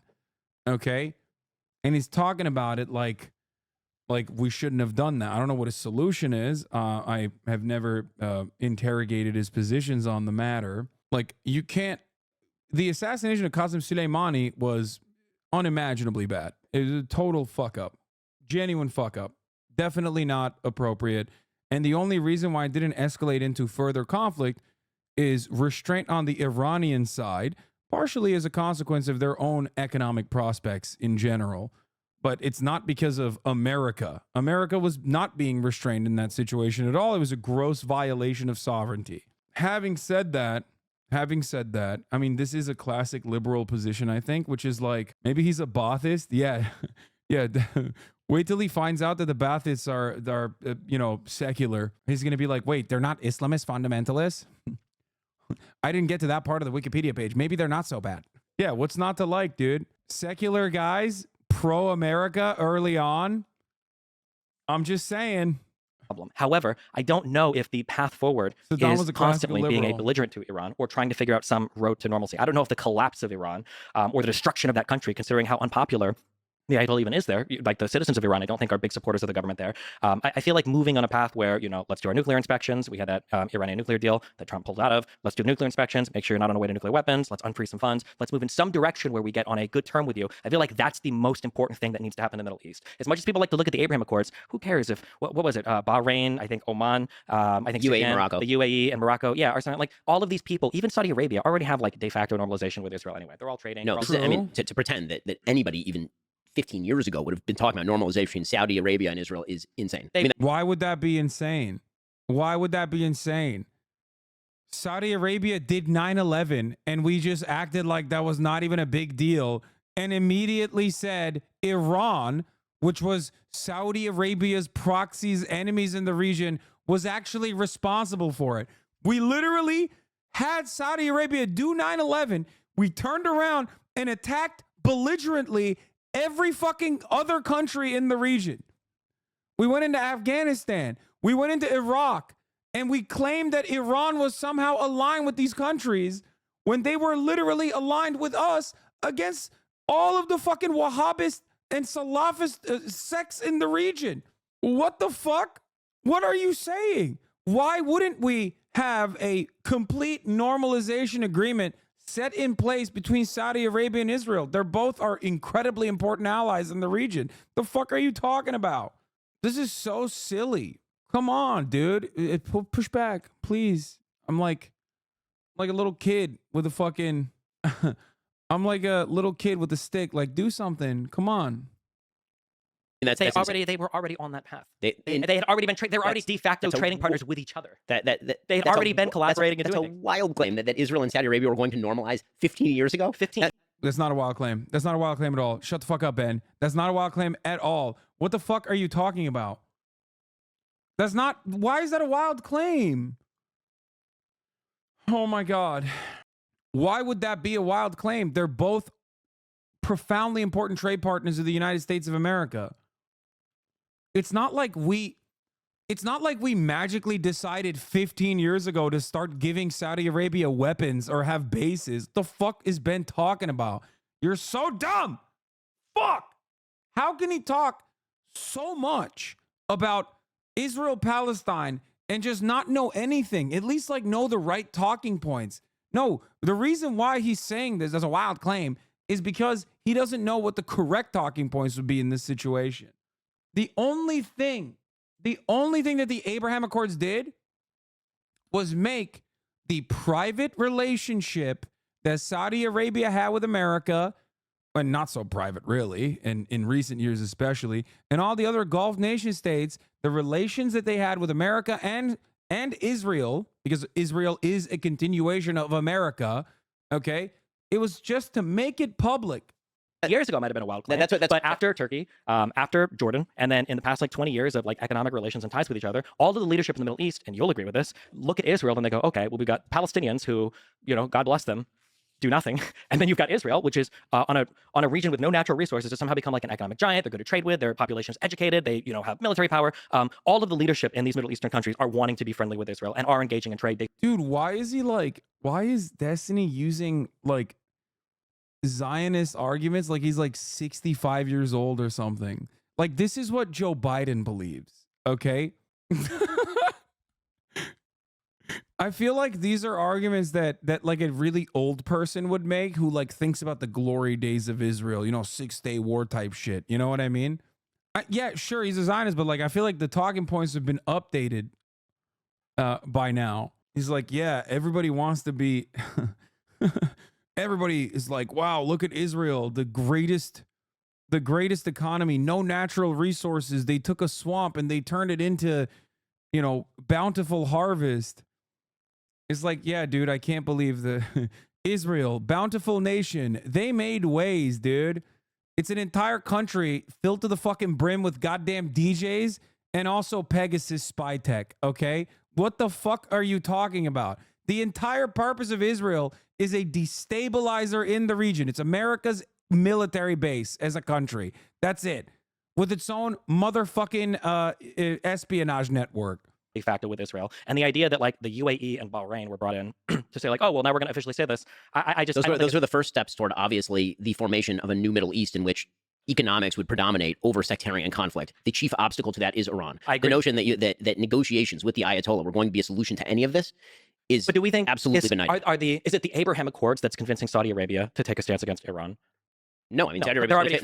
already fighting with each other, right? Like, no, I don't think the Abraham Accords moved us any closer towards any type of real peace in the Okay, region. What good. has to happen is something has to happen with Good Iran. job. There has That's to be some good. diplomatic bilateral communication there. No, what has to happen is the containment. He's right. He's right. That's good. That's a good way to talk about it. Which was what was taking place with the increased normalization with the Sunni Arab world and Israel, combined with significant economic sanctions. Dude, I think Lex is interjecting too much. He really needs to dial it back in this debate. I mean, he's really punching a lot. You know what I mean? He's got to pull back a little bit, right? Come on, Lex. The notion that Big yapper. there's this far-fetched notion in foreign policy circles that diplomacy can sort of be wish-cast out of thin air. That if you sit around a table, that you can always come to an agreement with somebody. The Ayatollahs do not have common interests with the United States. They do not. And this idea that they are willing to take money in exchange for example, some sort of peaceful acquiescence to Israel's existence is obviously untrue. Hasn't that been the case, though? That you've had a region with tons of sectarian violence for a long time, and then finally Turkey was like, you know what, this isn't worth it. The United States paid them a lot of money. They had conversations with Israel. You know what, the economy, the economic gains. Well, I mean, same thing with Jordan, same thing with Turkey? The fuck's he talking about? Turkey. Turkey is a NATO country. It has been Israel's #1 dick rider privately and even publicly for quite some time. I don't know why he's fucking talking about Turkey. The fuck does he mean Turkey? There's no way. I don't think he's talking about Turkey, right? There's no shot. Turkish politics, Sure, yeah. but the situation with Turkey was actually quite warm between Israel and Turkey in the 90s when you had the sort of secular Muslim regime in the 90s, but they signed Kemal Ataturk in place, and now Erdogan has joined in the fray, and Erdogan is significantly more radical than what No, he's not. Shut the fuck up. It's just chirp, dude. It's just this. It's just chirp. Ben, shut up. Turkey's significantly more radical. Yeah, dude. Turkey has, like, even during the Mavi Marmara situation, okay, Erdogan was constantly fucking yelling at Israel while they were still training Israeli pilots in Turkey in American bases. Like, the idea that, like, The idea that Turkey has ever been at odds with Israel and its existence or with Zionism is fucking bullshit. Oh, sorry. If I said Turkey, I meant Egypt. My bad. Yeah, I okay, was so Egypt, yeah. right, so Like, in terms of like Egypt and Jordan, right, were the first two. you need big back to, ones. so here's the thing. You need. No. Is it possible that you could theoretically come to a deal with Iran only with a new leadership? He was not talking about Turkey. He was talking about Egypt. Two entirely and utterly, okay, insane mix up, but fine. Okay, this is true for every peace agreement in the region. You could not. Israel could not have made peace with. Well, they made peace with Egypt, and no. Sadat was the leader for Yom Kippur, They right? did not make peace with Nasser. Right. Sure. The point is that this is a different regime. You need a different regime. This is But one I'm of saying the the same regime that did the part of the Yom Kippur War was the same regime that negotiated peace with Israel. I mean, that's true. It is also true that that is a relationship that could be cultivated specifically because it was Sadat who made clear he was going to come to the table. Have the Iranians ever made clear that they would come to the table over, for example, the existence of the state of Israel? No. I mean, that is not a thing that's going to happen. But I think people probably felt the same. Every single one of their proxy groups, every one of them, not only calls for the destruction of the state of Israel, they also call for the destruction of America. I mean, this is literally the Houthi slogan. They're busy hitting ships, and that's crazy. Why aren't they saying nice things about America instead? That's crazy. He thought Erdogan was the prime minister of Israel like 2 months ago. Yeah, after saying that he was the president of Syria or something. I saw the video. I saw the clip. The current Iranian regime is a direct consequence of American intervention. American intervention that originally came in 1953, okay, before Iran could ever even develop any real relations with Israel. So that's another American fuck up. So I don't know what the fuck we're talking about. I guess like Ben has to be a Shah defender in general, though. It is pretty cool that you can, you know, demonstrate your overall lack of interest, care, knowledge when it comes to like Middle Eastern policy, foreign policy in general. But as long as like you're kind of aligned with American State Department shit, it like really doesn't matter. Most people will go, yeah, you're right. And also all the better if your you know, ideological foes are fucking Muslim background. So then I can just say maybe there's like some kind of additional biases occurring here that is clouding their opinion on the region. Their slogan is literally Allahu Akbar, death to America, death to the Jews, death to Israel. It doesn't fit on a bumper sticker, but and it's not all that catchy, but that is in fact their slogan. The notion that the regime that propagates that is going to be approached with diplomacy is not only wrong. The problem is that it's easy to say the stakes of diplomacy are okay, well, so we try to talk, right? Jaw is better than war. Sure. The only problem is that in the Middle East, weakness is taken as a sign that aggression might be an appropriate response. That is how things work in the Middle East. And the fact that Barack Oh, is that how things work in the Middle East? Yeah, because why, Ben? Why is that how things work in the Middle East? Elaborate a little bit. Come on, Destiny. Ask him why he thinks that. These are not like, look, doesn't matter what your perspective is here. Doesn't matter if you agree with Israel or disagree with Israel. If you're looking at this on purely the fundamentals of debate, that's a fucking weak spot that any seasoned debater would immediately fucking hone in on and go, why do you think that that is the only way to deal with people in the Middle East?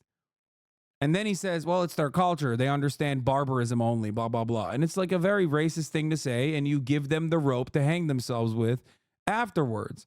Now, of course, I don't think Destiny is going to interrogate that because this is one area where he 100% agrees with.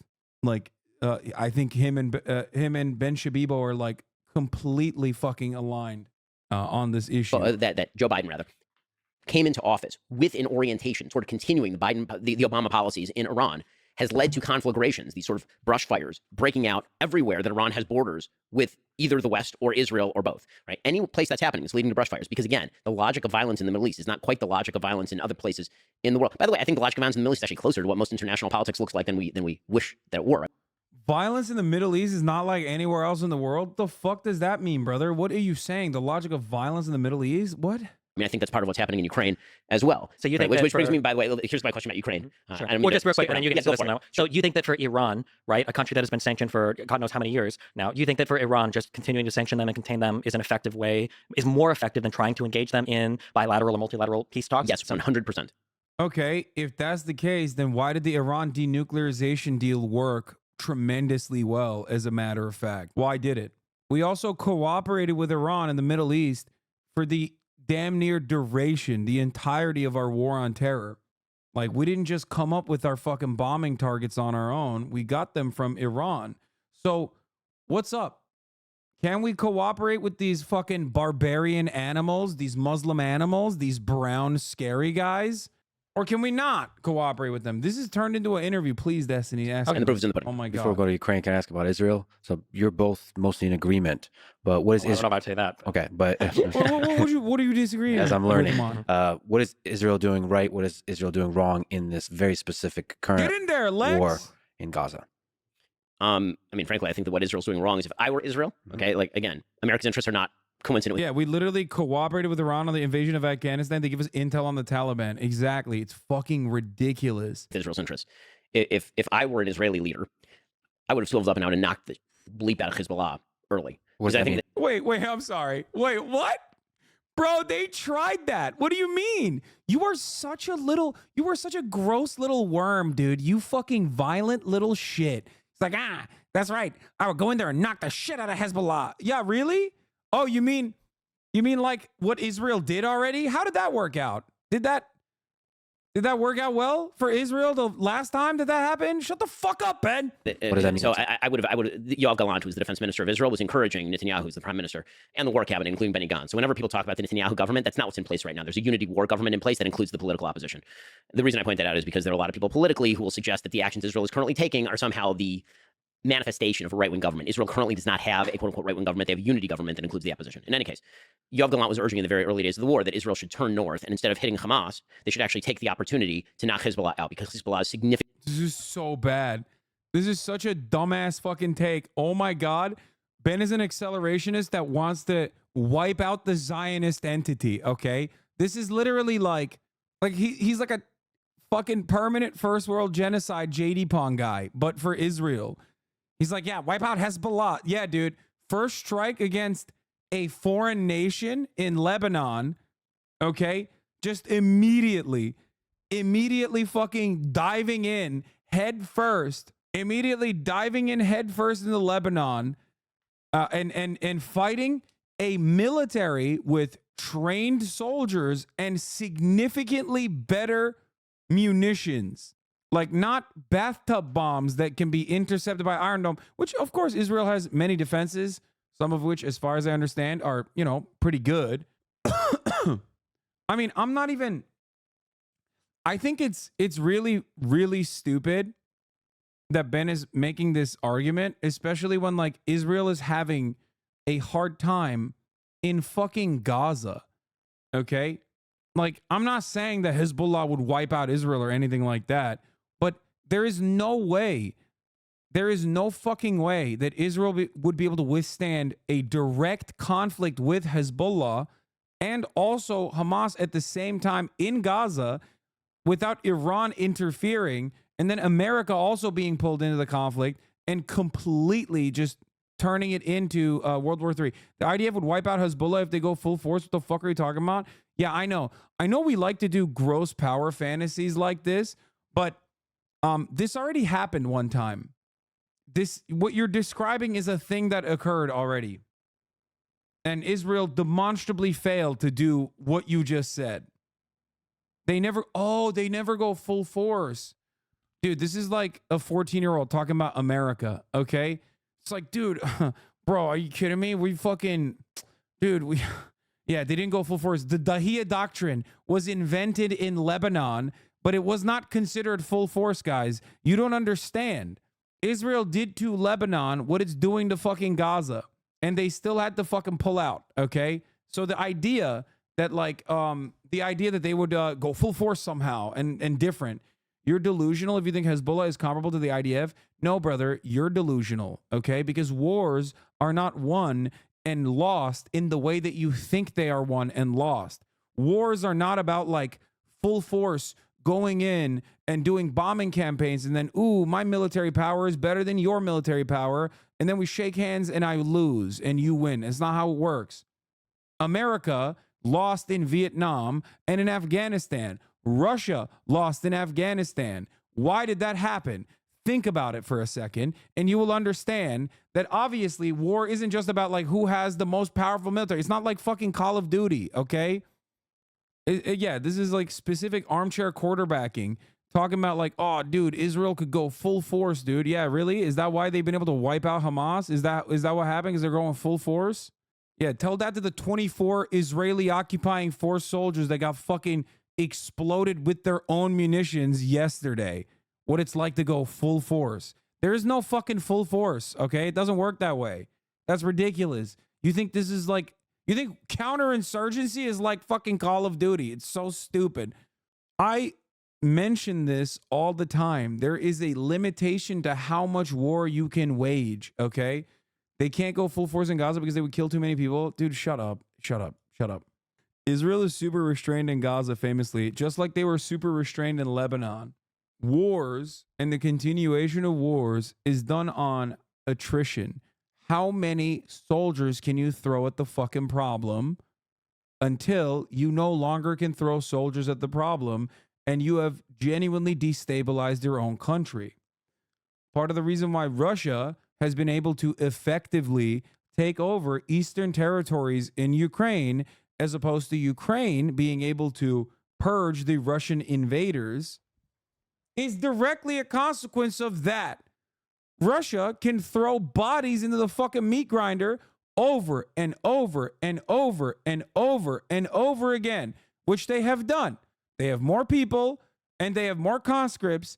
And even if they don't have the best of weapons overall, okay, or even enough combat experience, they still have people. Because guess what, dude? Any cop can tell you this as well. One guy with a weapon is still a major threat.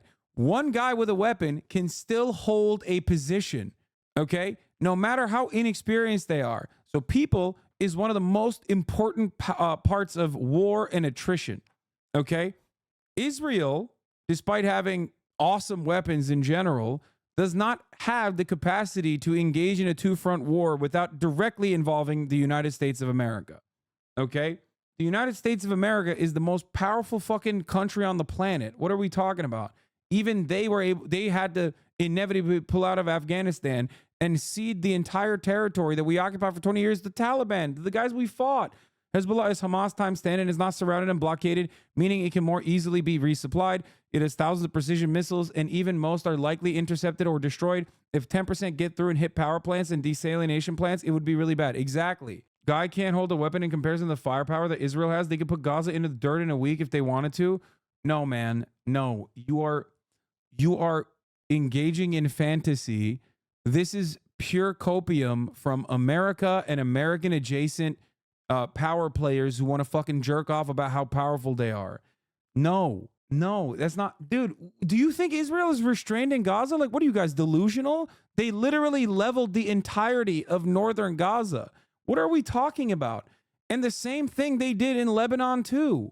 You can genocide civilians all day. Genociding civilians is one thing, okay? That's not how you win wars.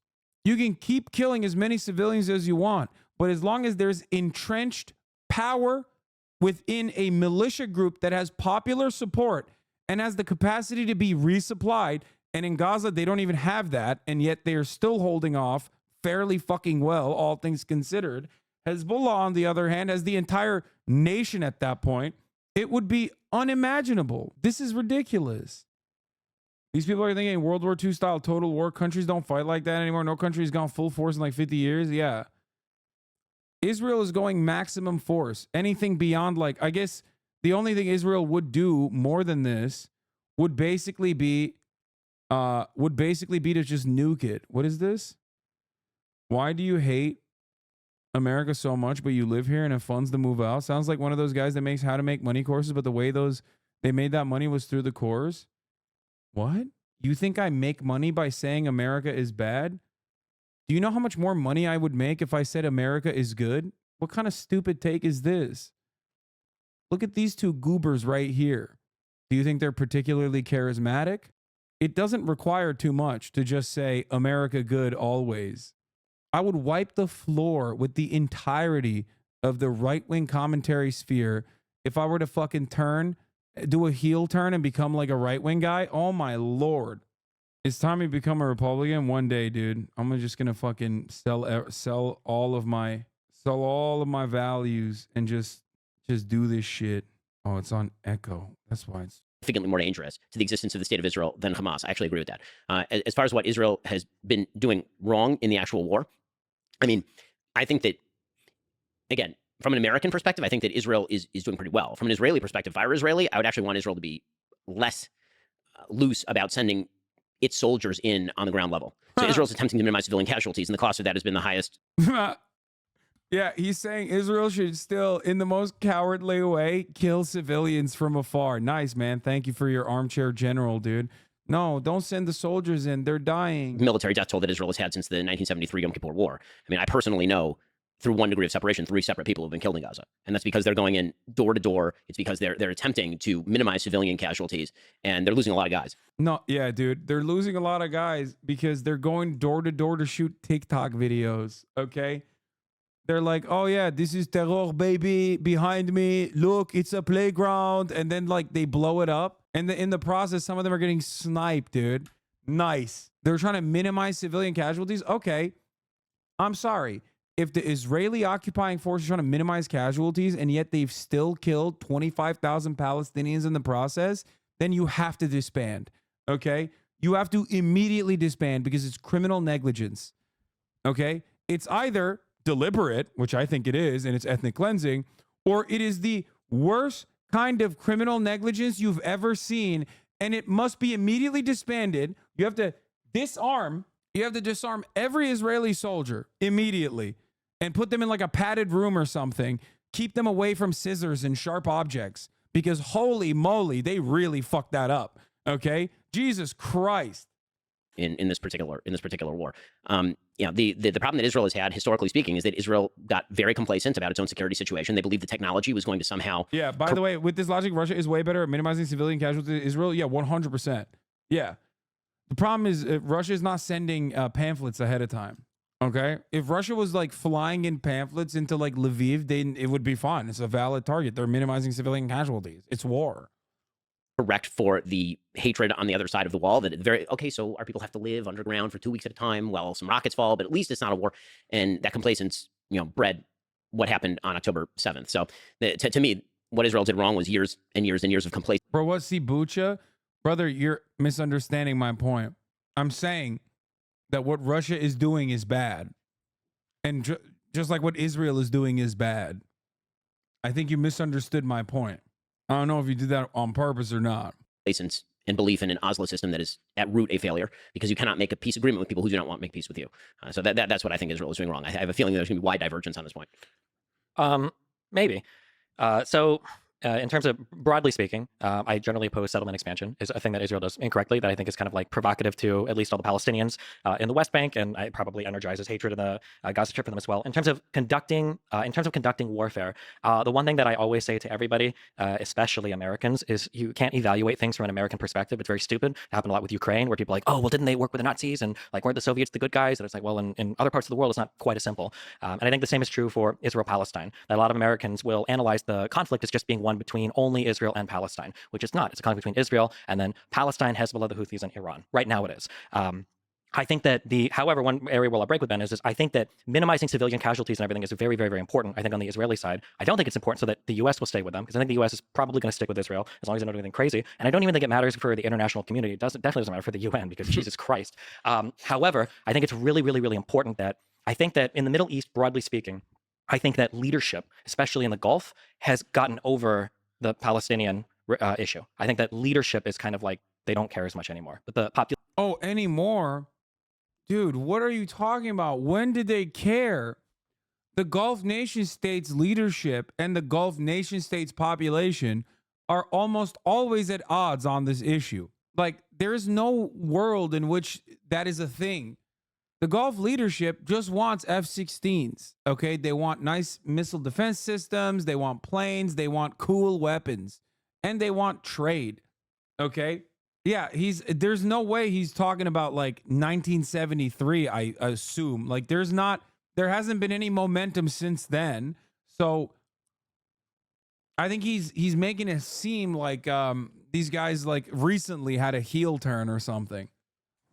And it's not so recent.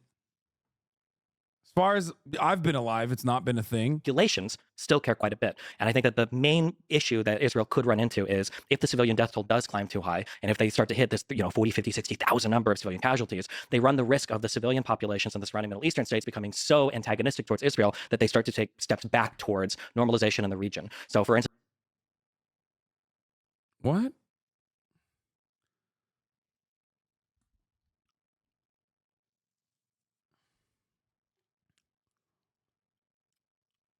There is a magic number, and the number is 40, 50, 60,000. I mean, it's already probably at like more than 30. I think the 25,000 number is like pretty conservative as far as estimates goes. Like, no, I don't think the populations of these nations are fond of Israel at all. The civilian populations are very hostile towards Israel, and that's not going to change anytime soon. If anything, it's gotten significantly worse and is a genuine problem. This is at the heart of why I always say Israel makes Jews less safe, not more. Okay? Israel's actions, Israel claims, is done at the behest of Judaism. This is not true, obviously, but that distinction is one that we can make in the United States of America because we're not that close to the fucking conflict. A lot of people see Israel doing this at the behest of Judaism with the Star of David on the side of the fucking plane, and they don't think beyond that. Okay? That's it. They look at it, they see that these guys are America's soldiers here, and they're doing this at the behest of America and also at the behest of Judaism. It's the America part is correct. The Judaism part is obviously incorrect, but I'm not going to expect so many of these people to make that distinction when they're so close to the conflict in and of itself. Okay? Israel's just as much as a disgrace to Jews as ISIS is a disgrace to Muslims. Yeah, except the difference is ISIS and Islam are not actually compatible. As a matter of fact, if you ask Muslims around the fucking world, almost all Muslims would tell you that ISIS is not compatible with Islam, and ISIS's targets are predominantly Islamic populations. They are like a colonial force. Judaism is incompatible with Zionism, and Judaism has nothing to do with Zionism whatsoever. No matter how much Israel tries to LARP as though it does. Nobody should be writing and making that distinction, but Americans, especially American Christian Zionists, American Jewish Zionists that are older as well, make this distinction, or not make this distinction, sorry. They try to conflate the two, not thinking that there are genuine consequences for that, because other people see it and think, okay, well, these guys are doing this for Judaism, which creates more anti-Semitism. Okay? Does that make sense? Do you understand what I'm trying to say here? I want to keep going on this, but I feel like there's too much to there's so much more to talk about. Are you saying that Judaism is a problem? What? Did you seriously just say Judaism is a problem? What? No. Oh, come on, dude. Oh my Lord. Ay, ay, ay. Oh, fucking hell. Okay, dude. Here's the 3-minute ad break now, you son of a bitch. I say finish this section. The rest is meh. I watched it all. I'm sorry to hear that. All right, well, I'll try to finish this segment. Since I know that Bahrain, I think, already pulled out their ambassador to Israel, my guess is going to be it's temporary. I know that on the public speaking side, you've got a lot of people condemning Israel for the attacks. And on the private side, you've got people telling Israel, please kill all of Hamas because this is untenable and nobody wants to work in this situation. I don't know if this ended up being true or not. I'm guessing it didn't. But I saw on a couple of Twitter accounts, it was leaked that potentially Saudi Arabia was considering installing a government in the West Bank that they would run. This is like, I'm sorry. Okay, no, I can't do this. I'm not. Okay. This is pure fantasy. This is the absolute dumbest conversation to have on this issue, okay? I'm sorry. Like, it's almost as idiotic as like America being like, we're gonna put the Palestinian Authority in charge in the Gaza Strip. Like, you don't know anything. What are you saying? This literally is the fucking main problem. How is he simultaneously saying that, like, oh, well, we have to deal with Iran through peaceful means, which is correct, okay? But then turning around and just completely overriding Palestinians and their needs and their interests, okay? And talking over it and talking about like the Gulf Partnership and whether or not this was like good to stabilize the region or not, as though that has anything to do with fucking Palestine. That is the whole point of it. It is directly contradicting what he said earlier because he was trying to make an argument about fucking Donald Trump with the Abraham Accords. Okay? He literally said originally, don't you think that the Abraham Accords kind of sidestep Palestinians? Like, did I mishear that? Didn't he fucking say that when he was talking about why October 7 happened, when he was trying to shit on Donald Trump? And now he's talking about how, now he's literally talking about how, like, oh, well, all these regional leaders are actually, begging Israel to kill Hamas. Like, that doesn't mean anything. That's the whole point.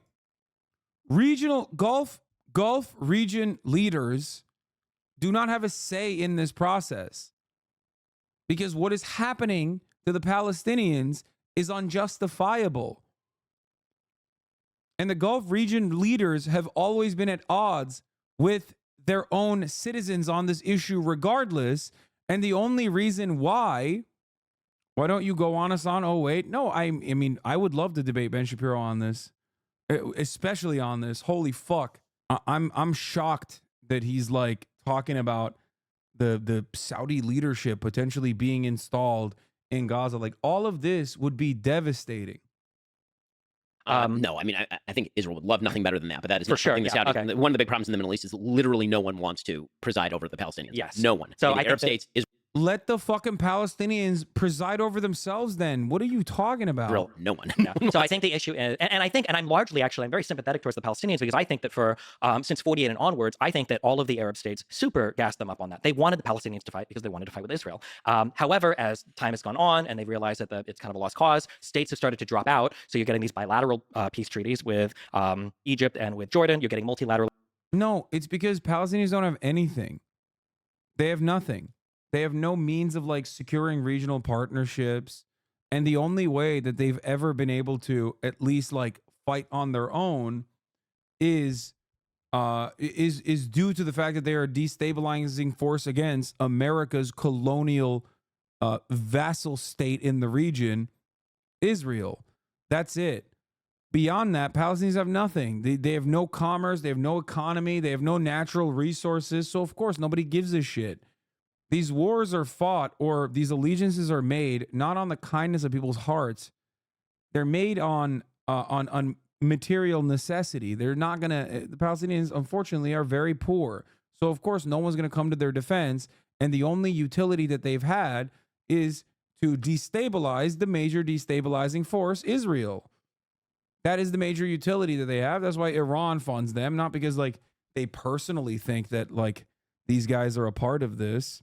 In the game of realpolitik, from the view of some Arab governments, the Palestinians have literally nothing to offer compared to Israel. And those nation states have always tried to manage their own population and hope that they don't get too mad at them because they want American contracts significantly more than they give a shit about the Palestinian plight. Let's be fucking real. Reaffirming that relationship and re-solidifying it is not going to change anything. In the eyes of the Palestinians, it's not going to change anything. You have to either go full genocide or you have to start dealing with the Palestinians as equal partners in this process and offer them citizenship. Israel is doing half genocide, like the slow burn Nakba over the course of 75 years, and expecting everybody to come to their fucking defense in this process. Of course, people are going to fight back. You can't push people into ghettos and shut them off from the rest of the world and expect them not to fight back. Agreements like the Abraham Accords, and now the Palestinians are looking around and like, okay, well, you guys told us to fight all this time, and now the only people that we have supporting us are Iranian proxies. So the Palestinians are in a very weird spot where they've like lost all their support. I think that Palestinians have lost all their support. What the fuck are you saying? Palestinians haven't had as much support in fucking recent history if you're talking about the actual population. If you're talking about the governments themselves, yeah, they've never given a shit, as you also correctly mentioned. This is why after the Abraham Accords, one of the main ways some governments were selling it was hundreds of millions of dollars in trade each month with Israel. Yeah. Ultimately, they can't sell that to their population, though. They can't sell that concept to their population for two reasons. One, there's definitely a lot of anti-Semitism still, but more importantly than that, the people living in these countries see their brothers and sisters get fucking pulverized by American rockets that Israel is using. They're never going to turn around and be like, well, at least we have good trade deals. Like, it doesn't work that way.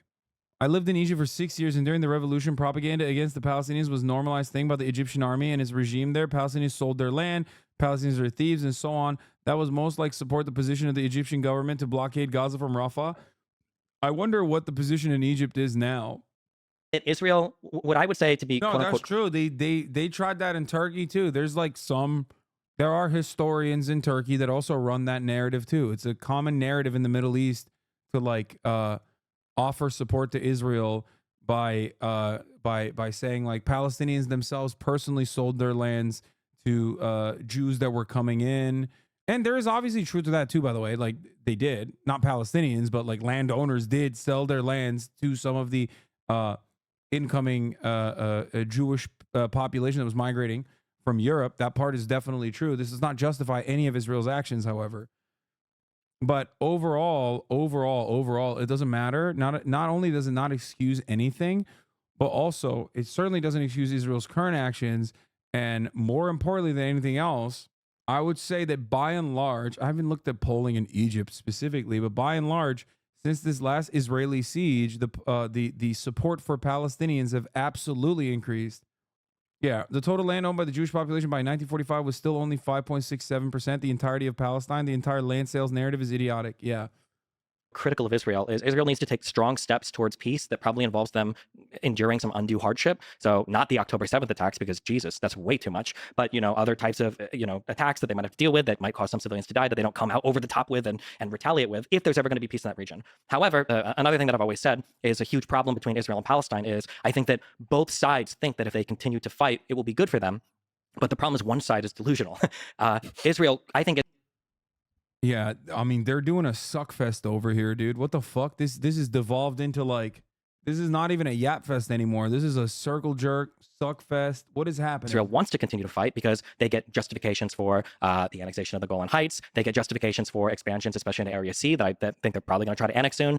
They get justifications for the increased military posturing towards the Gaza Strip and the embargoes. And Israel is right that if the conflict continues, really the situation only improves for Israel over time. But the Palestinians also all believe that if they keep fighting, they've thought this since 2000 under Arafat, that if they just keep fighting, they'll get better gains too. But that's not the case. Is there a difference between? That's crazy. The Palestinians have no choice. Israel holds all the cards. Israel is the colonial occupying power. These aren't just like fucking buzzwords that I'm using here. They mean something, okay? Israel is a belligerent occupier upon the Palestinian population, okay? They set the standard of violence. They have the capacity to de-escalate said violence. It is absolutely ridiculous. The notion that like the side that wants to continue hostilities is the Palestinian side is ridiculous. Strangely, I don't disagree with what he's saying here in the sense that like continued attacks almost a given if Israel makes moves towards ending the apartheid. Let's be honest, but it's imperative that Israel not respond with a fucking genocide every time they get attacked. Otherwise, nothing will change. No. That is, if you continue hostilities, then yes, there's always going to be back and forth.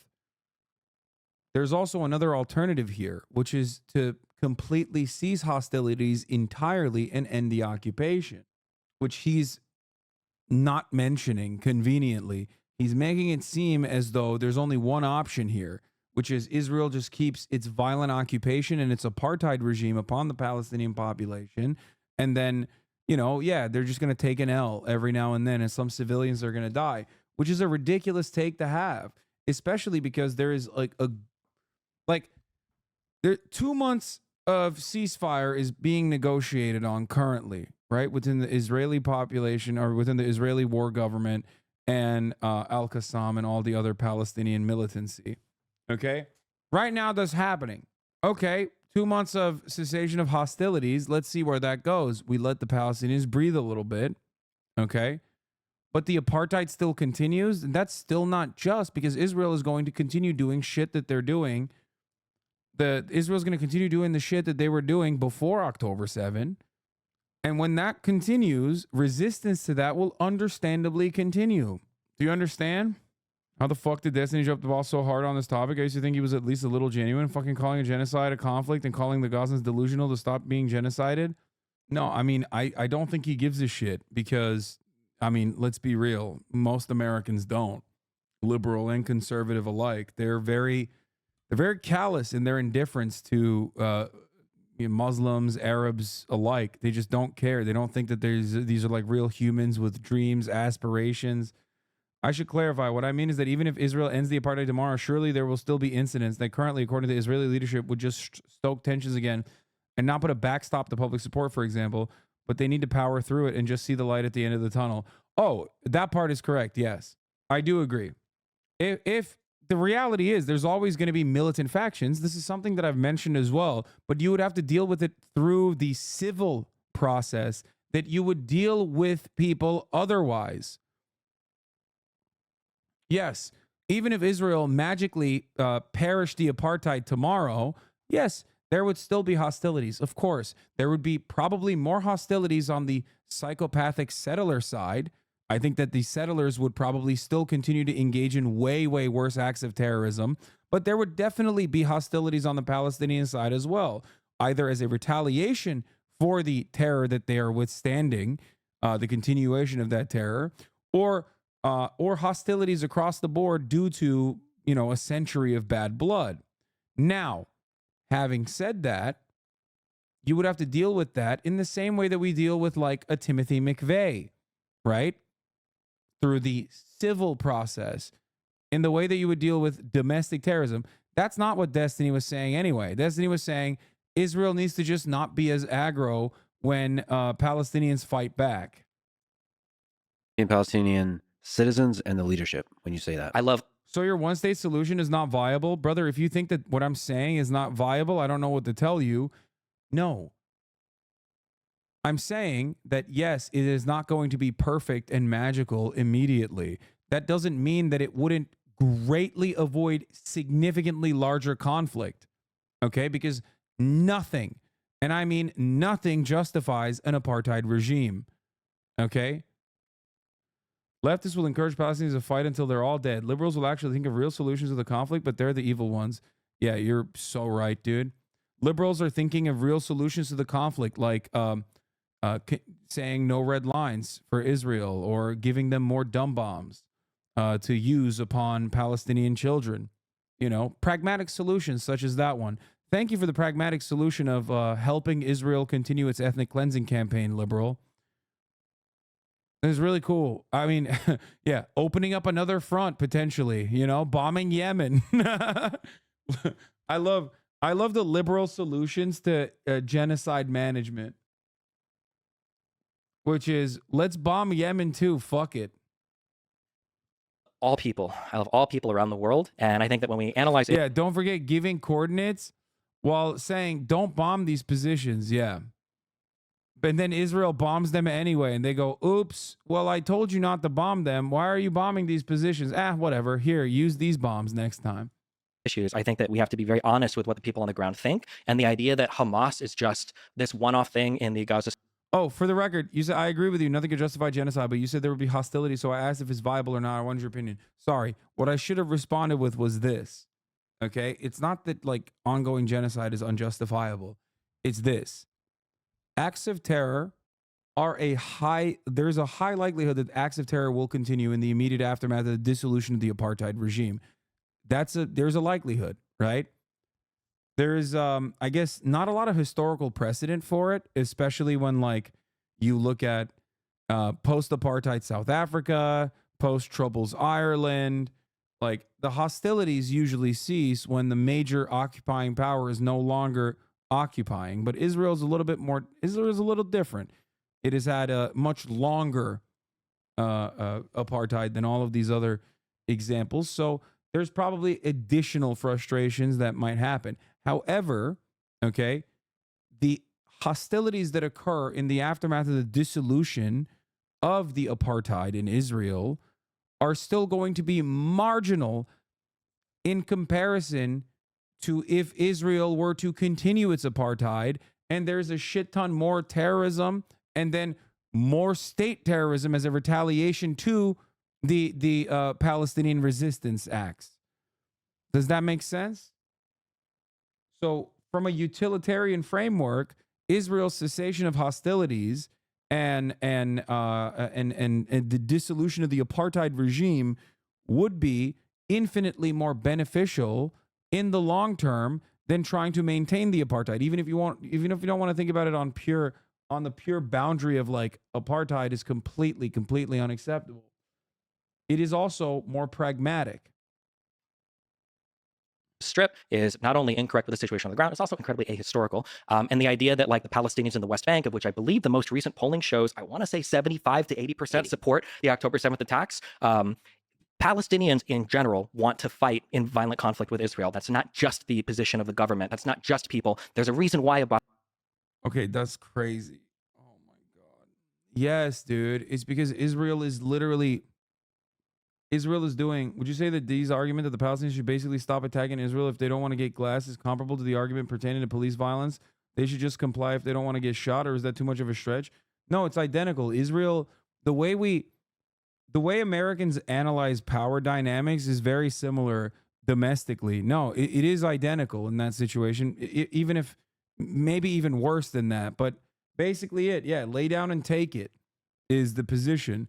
And that's because, okay, here's why people like Destiny, and there are many people like him who have brought upon themselves this like wave of information in the aftermath of October 7th to like hurriedly read through as many Wikipedia pages as they possibly can to make sense of this like very long history, right?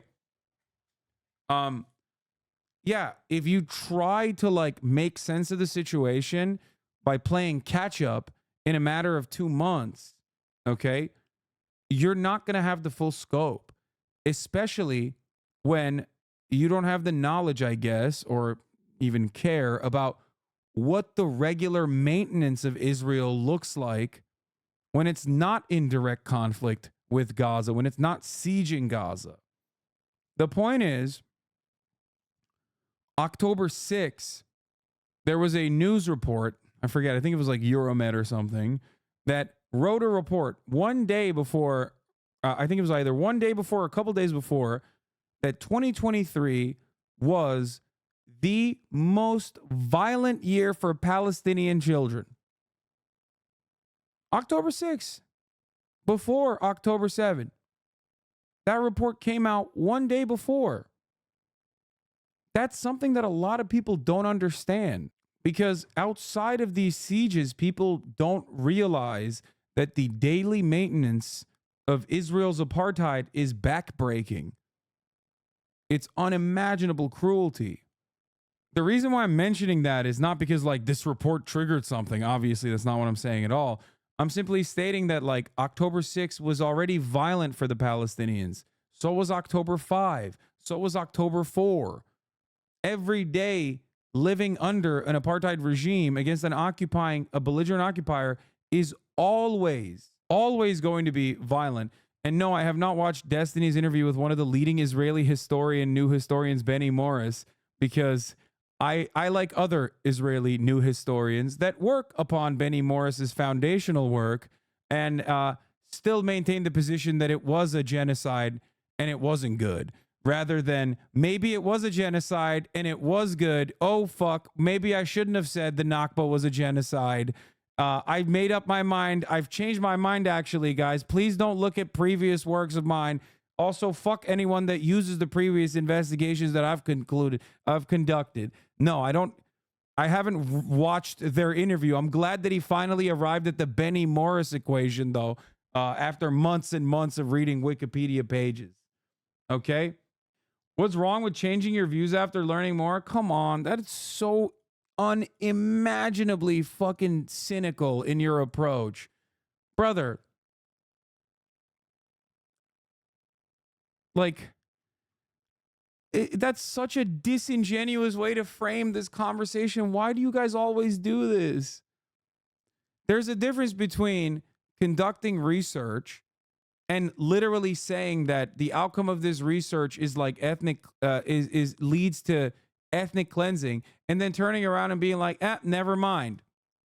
Okay, never mind. Even though even though the majority of the people that actually use Benny Morris's research as well, including all of these other, including all genocide scholars, Holocaust historians, like the overwhelming majority, understand that the investigation of Benny Morris and other new historians uncovered directly point to the Nakba being a deliberate attempt of systematically ethnically cleansing and ethnically displacing Palestinians in 1948.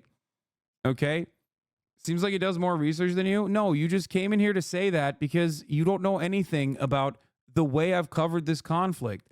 I have talked to academics on this issue over and over again. I've used their works. I've interviewed them directly. I've interviewed journalists on the fucking ground that have like actually been in Gaza. I've interviewed Palestinians. I've interviewed journalists that have embedded with the Houthis for years, covered Yemen, covered Somalia, covered all of these other countries.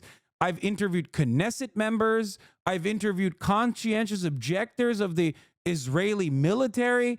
You don't know any of those things because you have no interest in learning about this stuff. You're not intellectually curious at all.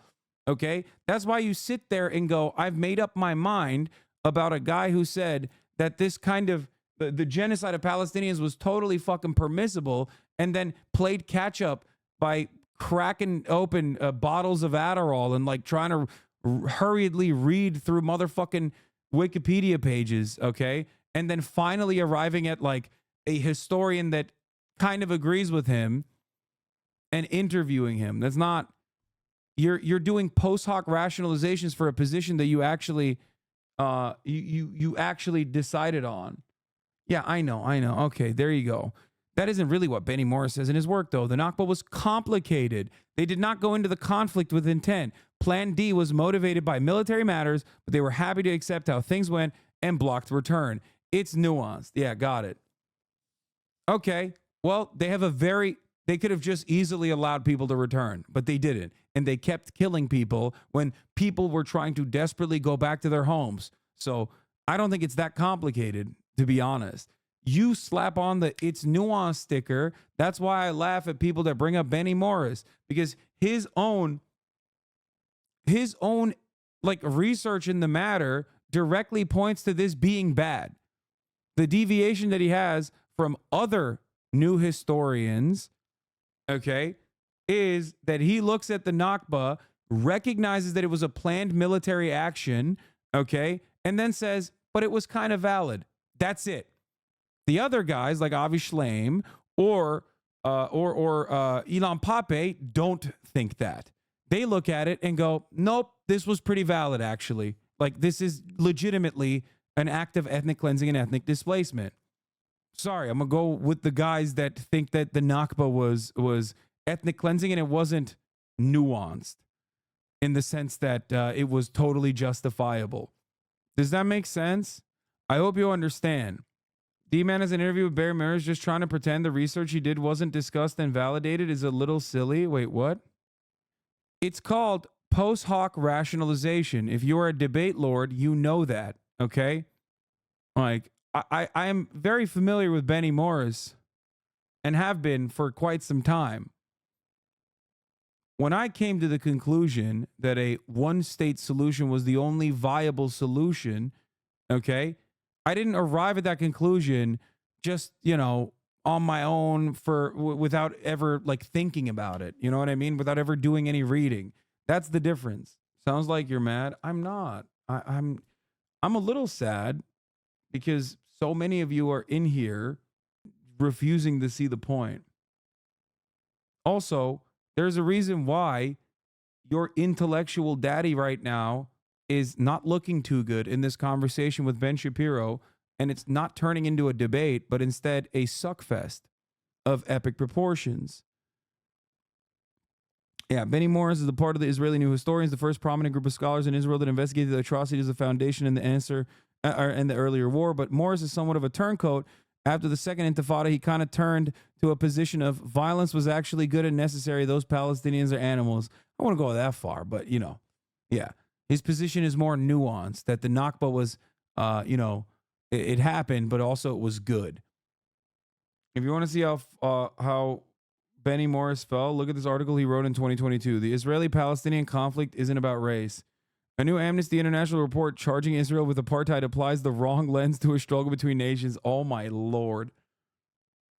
Yeah, I mean, he's just like, but that means a scholar, D-Man has an interview with Benny Morris, but that means a scholar validated D-Man even if you disagree. Yes, one scholar that has gone back on his original work that was formative. Is Avi Shlaim a good historian? Yes. This is crazy. How do you not see that you're engaging in a tremendous act of copium here? Okay. Yes, you can find a scholar that will agree with you on this issue, even if his own formative work disagrees with it. If you read it yourself, you would come to different conclusions. What are you talking about? No, and Benny Morris isn't some like random guy, for the record. I mean, he is an important scholar. Okay. The issue here is you're going, my favorite guy made his conclusions. Yeah, the Dersh is a scholar who agrees, but that's not applicable because the Dersh is a serial plagiarist and also not a good person and not exactly a historian, okay? Benny Morris is. That's the difference. Why don't you read the whole article? Well, one, because it's paywalled, and two, I don't want to fucking listen to an article about how calling Israel an apartheid regime is wrong because it's fucking idiotic. They tag your post with Hamas Piker on the Destiny Reddit. These people coming in here are not being charitable towards you. I know. I don't think I'll ever be able to change your minds, chatters, because he's not going to read it because it's not a Twitter headline. Yeah, this is what I mean. It's like, this is copium, brother.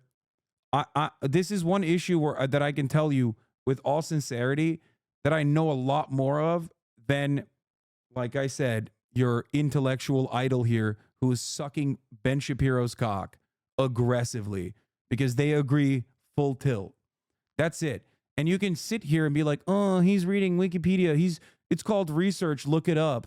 All you do is like read Twitter posts or whatever. You can use the talking points that you heard from Destiny and repeat it in here. But the reality of the matter is there are infinitely more scholars who agree with me and journalists who agree with me on the issue than not. Okay?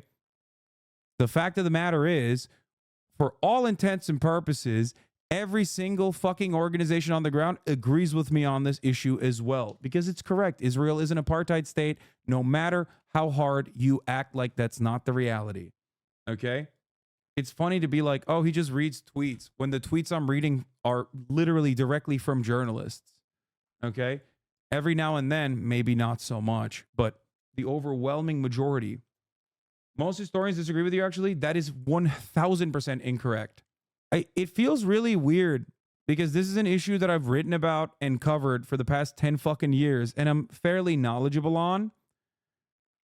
And yet, for some reason, like white Americans from Iowa who just found out about Israel yesterday are coming in here to be like, well, you're a Muslim fundamentalist, you're an Islamist piece of shit and a terror lover, while also simultaneously being like, well, this one historian agreed with Destiny after he said he wanted to do genocide to the Palestinians. You're not actually having a serious conversation. I think many of us are that are with you are trying to listen and learn from you, and therefore more silent. The other people are going to be louder chatters, in my opinion. I get your sadness. You have a lot more patience than me. It just makes me sad. It's funny that people imply you're not as well educated because you don't read Wikipedia. Like, you've been doing this for long enough. You don't need to learn about things for the first time from reading from fucking Wikipedia. Yeah. But good luck to all of you. Okay? An article deleted by Haaretz showing Morris as a Zionist and downplayed the Nakba.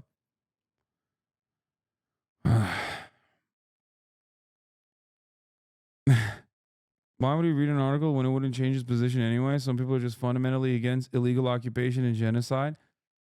Yeah.